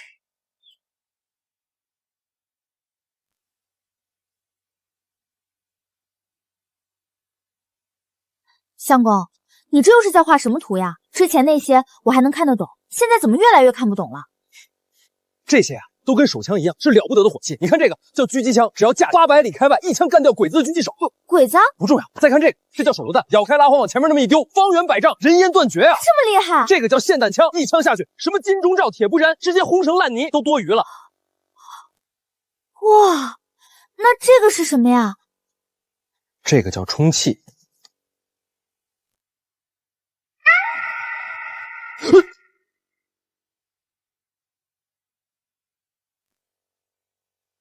这个呀是重型火器，少儿不宜。等你长大了，为父会告诉你的。这么神秘，一个强大且神秘的男人，不是更有吸引力吗？好了，说正事儿，这些日子你在晋王爷那里可是帮到忙了。当然了，你的那些图纸啊，我一看就会，连皇叔都夸我聪明呢。好多细节皇叔都弄不懂，还是我给设计好的。现在很多设施都已经做出第1批了，效果很不错呢，还不夸我？我娘子最棒了，怎么样？是不是成就感满满？那当然，我才知道，像我们这样的人有一技之长，就应该为百姓做好事做实事。你都不知道，我看见做出来的水车啊、改良犁呀，还有大棚什么的，给百姓提供可多方便，别提我有多高兴了。不过，你说小坤子这次真能赢吗？那边马匪猖獗，我还真有点不放心。一定能的，别忘了，你夫君坐镇中军，运筹帷幄，早就把事情给他安排好了。那就好，我可不希望4哥当皇帝，他心眼可小了，我从小就不喜欢他。放心吧，老八这太子啊是当定了。还有，文竹姐姐昨晚也悄然进城了，没人发现。他回来了，那天我伤害到他了，也不知道他到底去干什么了。都说是给你准备嫁妆了，知道了吧？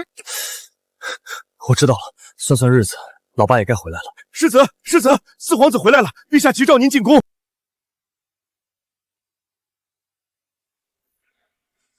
陛下万岁，晋王千岁，微臣来迟，还请陛下治罪。你小子搞出这么多好用的花样，朕赏你还来不及，怎么会治你的罪？快起来吧，以后你上殿不用跪。多谢陛下，皇兄对你可是恩宠的很。风，可要做好你的上父。老四，你出使辽国已经1月有余，这燕云5城如何了？当着文武百官的面，也汇报汇报你的丰功伟绩。不是吧，四殿下，当时赌斗可是说好的以燕云5城为主，你携大义前去讨要，竟然都没要到，这也不是。其实，当时你们在赌斗的时候，可就眉来眼去，打得热乎，我还以为你们私交的有多好，不会连谈这么个小事儿都没谈下来。有什么说什么，支支吾吾、欲言又止的，哪有半点天家风范？说！禀父皇，儿臣此去，确实没能拿下燕云5城。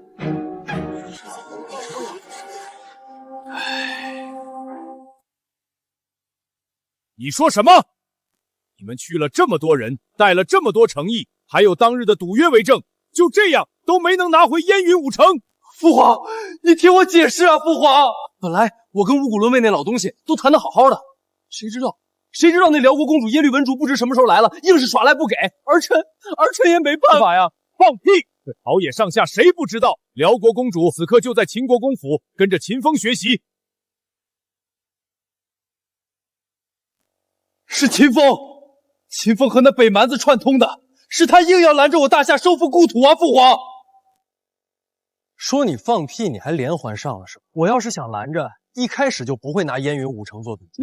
你不是针对大夏，你就是针对本皇子，不肯让本皇子立功。李承乾，你不要信口雌黄。秦风是何许人？秦风小节有时不拘，但大节从来不亏。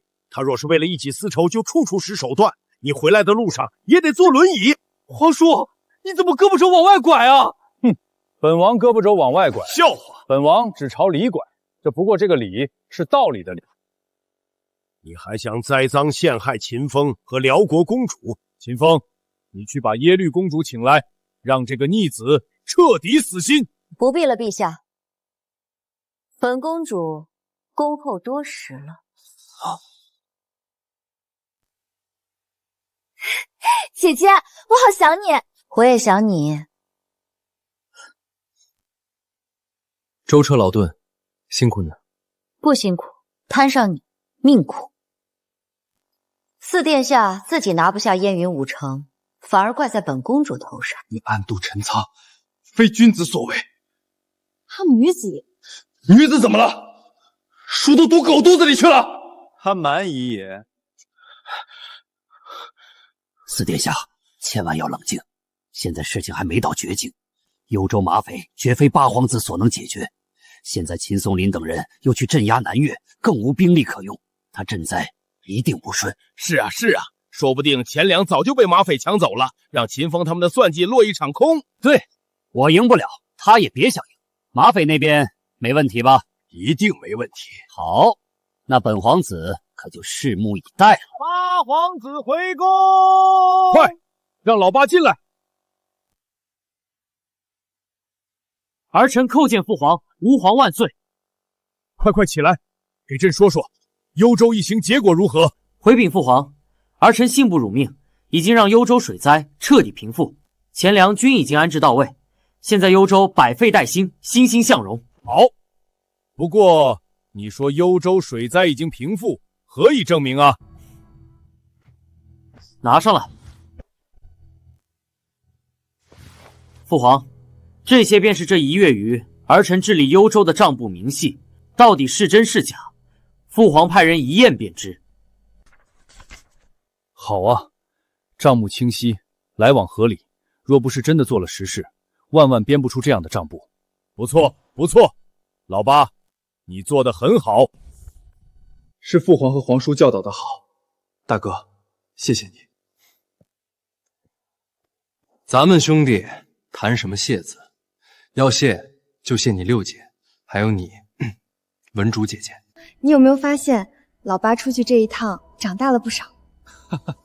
沉稳雍容，进退有位。老八，你现在才真有个皇子的样子，不是太子的样子。不可能！老八身边没有一兵一卒，怎么可能过得了官道上的马匪？那账簿必然是假的，幽州的灾根本就赈不了。四哥，你可知道，为何大哥一定要让我谢文竹姐姐？为什么？因为派兵剿匪的可不是大夏的兵马，而是辽国的兵马。辽国的兵马？这怎么可能？辽国兵马我知道了，幽州三面断绝，只有和辽国接壤的地带可以进出。大夏派不出兵，大辽可以啊！妙啊妙啊！不可能的，辽国人狼子野心，会那么好心帮大夏赈灾剿匪？别用你狭隘的民族主义思想来评判这世界上的大爱。大爱无国界。哈哈哈哈哈！好一个大爱无国界！景玄，你看这小子看起来混不吝，说出来的话总是这么有道理。不错，本王也是越来越喜欢秦风这小子了，还请皇兄赐字，这大爱无国界几个字挂于皇帝书房之内。小事一桩，朕马上写给你。好一个秦风！朕没猜错的话，耶律公主同意出兵，也是你从中斡旋吧？回禀陛下，是公主自己提的。公主说过，不愿见世上硝烟四起，民不聊生，但见大夏与大辽百世安定，永远和平。朕自然不愿意打仗，只是不知道你们大辽的皇帝又是如何想的。耶律公主，你可得知道，朕戎马一生，天子守国门，君王死社稷，可从没跟人讲过一个和字。是啊，之前秦风的事儿，不就是有人主张要把青鱼送到你辽国和亲吗？两国交战许久，一时可不好收场啊。和亲？什么说法？你倒是说说看。陛下，王爷，我们不如换个说法，如何？联姻。联姻？我已安排巫蛊老师向父皇请奏，今后大夏与大辽之间不再战，不再争。若是两国青年男女各自心生情愫，便可婚娶，视为联姻。这个说法倒是闻所未闻，新奇新奇。敢问公主是什么时候有的这个想法？我自小聪慧，眼高于顶，只以为世上没人能压得住自己。只是来到大夏之后，方知人外有人，天外有天。大夏有许多值得大辽学习的地方，我想大辽也应如是。说得好，说得好，朕准了。回去告诉你父皇，只要他同意，朕没问题。多谢陛下。既要联姻，文竹愿做第一人嫁入大夏。大哥，有种不好的预感。看来公主已经有心上人了。哼，给朕说说，是哪个臭小子有这般福气啊？文竹愿嫁入秦国公府，为秦国公世子做妾。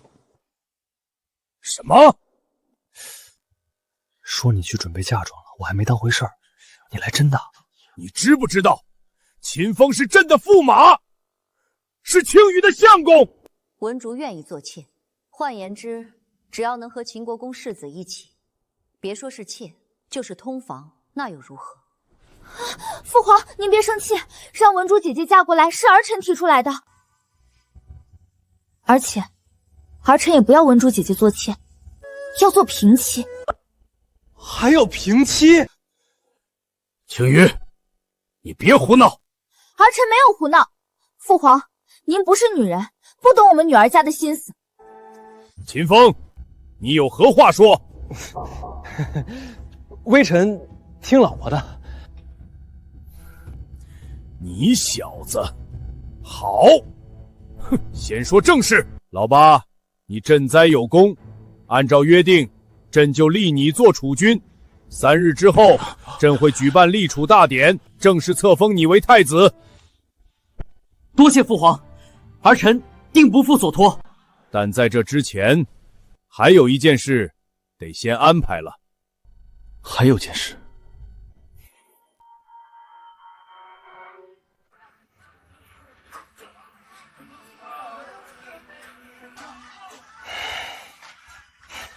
驸马爷，您应该知道我吧？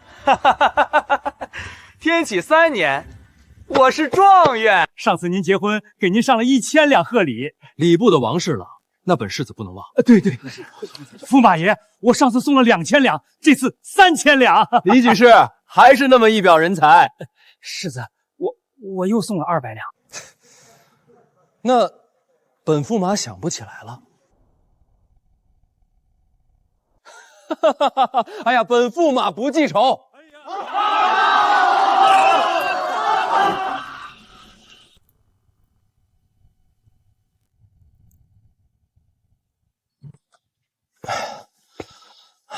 怎么结个婚这么累啊？得了便宜还卖乖，能娶到我们姐妹2个，你知足去吧。听你口气，娶了本公主，委屈你了？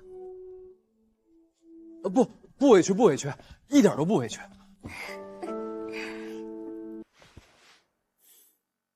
相公，今天我们姐妹2个一起陪你，咱们要不要一起学学外语？外语好啊，外语得学啊。那咱们……世子不好了，不好了！干什么？没看见我要学外语吗？万岁爷突发恶疾，时日无多，正急召您进宫呢。什么？父皇，你怎么样啊？父皇，陛下，您白天还好好的，怎么会突然这样？你们都出去，秦风留下。陛下，您有什么话尽管对微臣讲。秦风，朕马上就不行了，有几句话你要记着。您说，微臣都记着。坤儿憨厚有余，基准不足。朕知道他不是个做皇帝的料，能赢了老四是你的功劳。等他继位之后，你要尽心辅佐，护佑大夏。陛下，微臣一定不负所托。朕还没说完，可要是他倒行逆施，德不配位，你取而代之。陛下何出此言？臣与八弟情同手足，绝无二心。朕心里没有什么皇室天家，只要能为子民好，这皇位谁来做都是一样。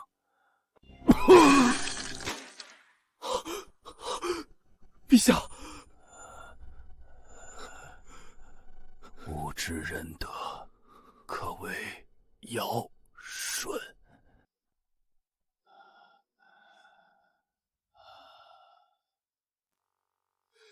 陛下！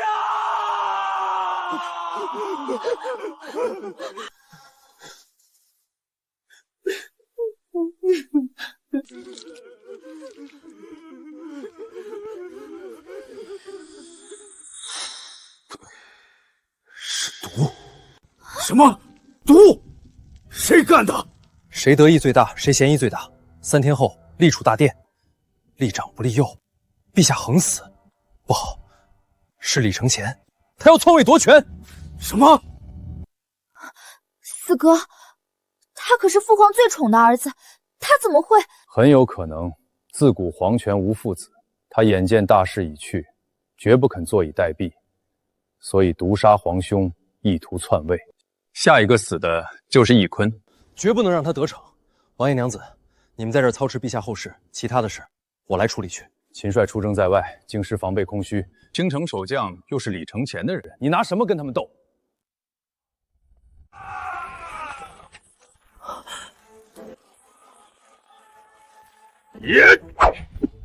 大哥，闭嘴！别有分心！大伙一言一处得来全不费工，一石二鸟。哈哈，世子爷承让了。承让你妈呀！承让！今天要篡位，你快去宫里躲着，其他的我处理。大哥，我跟你一起。一起个屁！杀的就是你，别拖累我！拿着滚蛋！李承乾啊，李承乾，你想玩玄武门之变，老子陪你玩！玄武门就在前面，李翊坤的叛军就在其中，大家杀进去，给陛下报仇！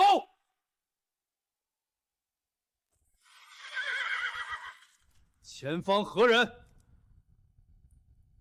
四殿下带兵肃清宫闱，无关人等速速退开，否则休怪刀枪无眼！还不快滚！耽误了大事！诛你的九族！秦风，李承乾，你杀父弑弟，意图篡位夺权，今日就是你的死期！你放屁！明明是老八他着急上位，毒杀父皇，本皇子发兵讨伐而已。哦，先皇明明对外称是暴病而亡，你怎么知道先皇是中毒身亡？休要巧言令色！王统领，给我杀了他！杀啊！他就算有枪，你们一拥而上，他也不能把你们杀干净。什么话这是？我们也上有老下有小的，干嘛去送死啊？哎，秦风，这不是秦国公府的世子吗？之前跟辽国比斗，先皇给的奖励就是他分给咱们家眷的。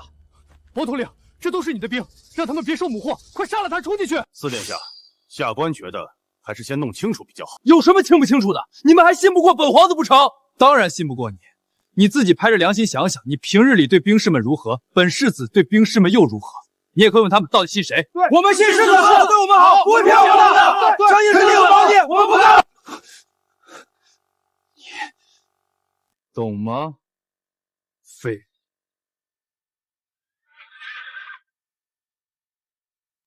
世子，太医已经验过先皇的尸身，确实是中毒身亡。而中的毒也和在四皇子府邸中翻出来的毒药一模一样。苗疆苦，四殿下，你的母妃正是苗女，这毒除了你，还有谁能用？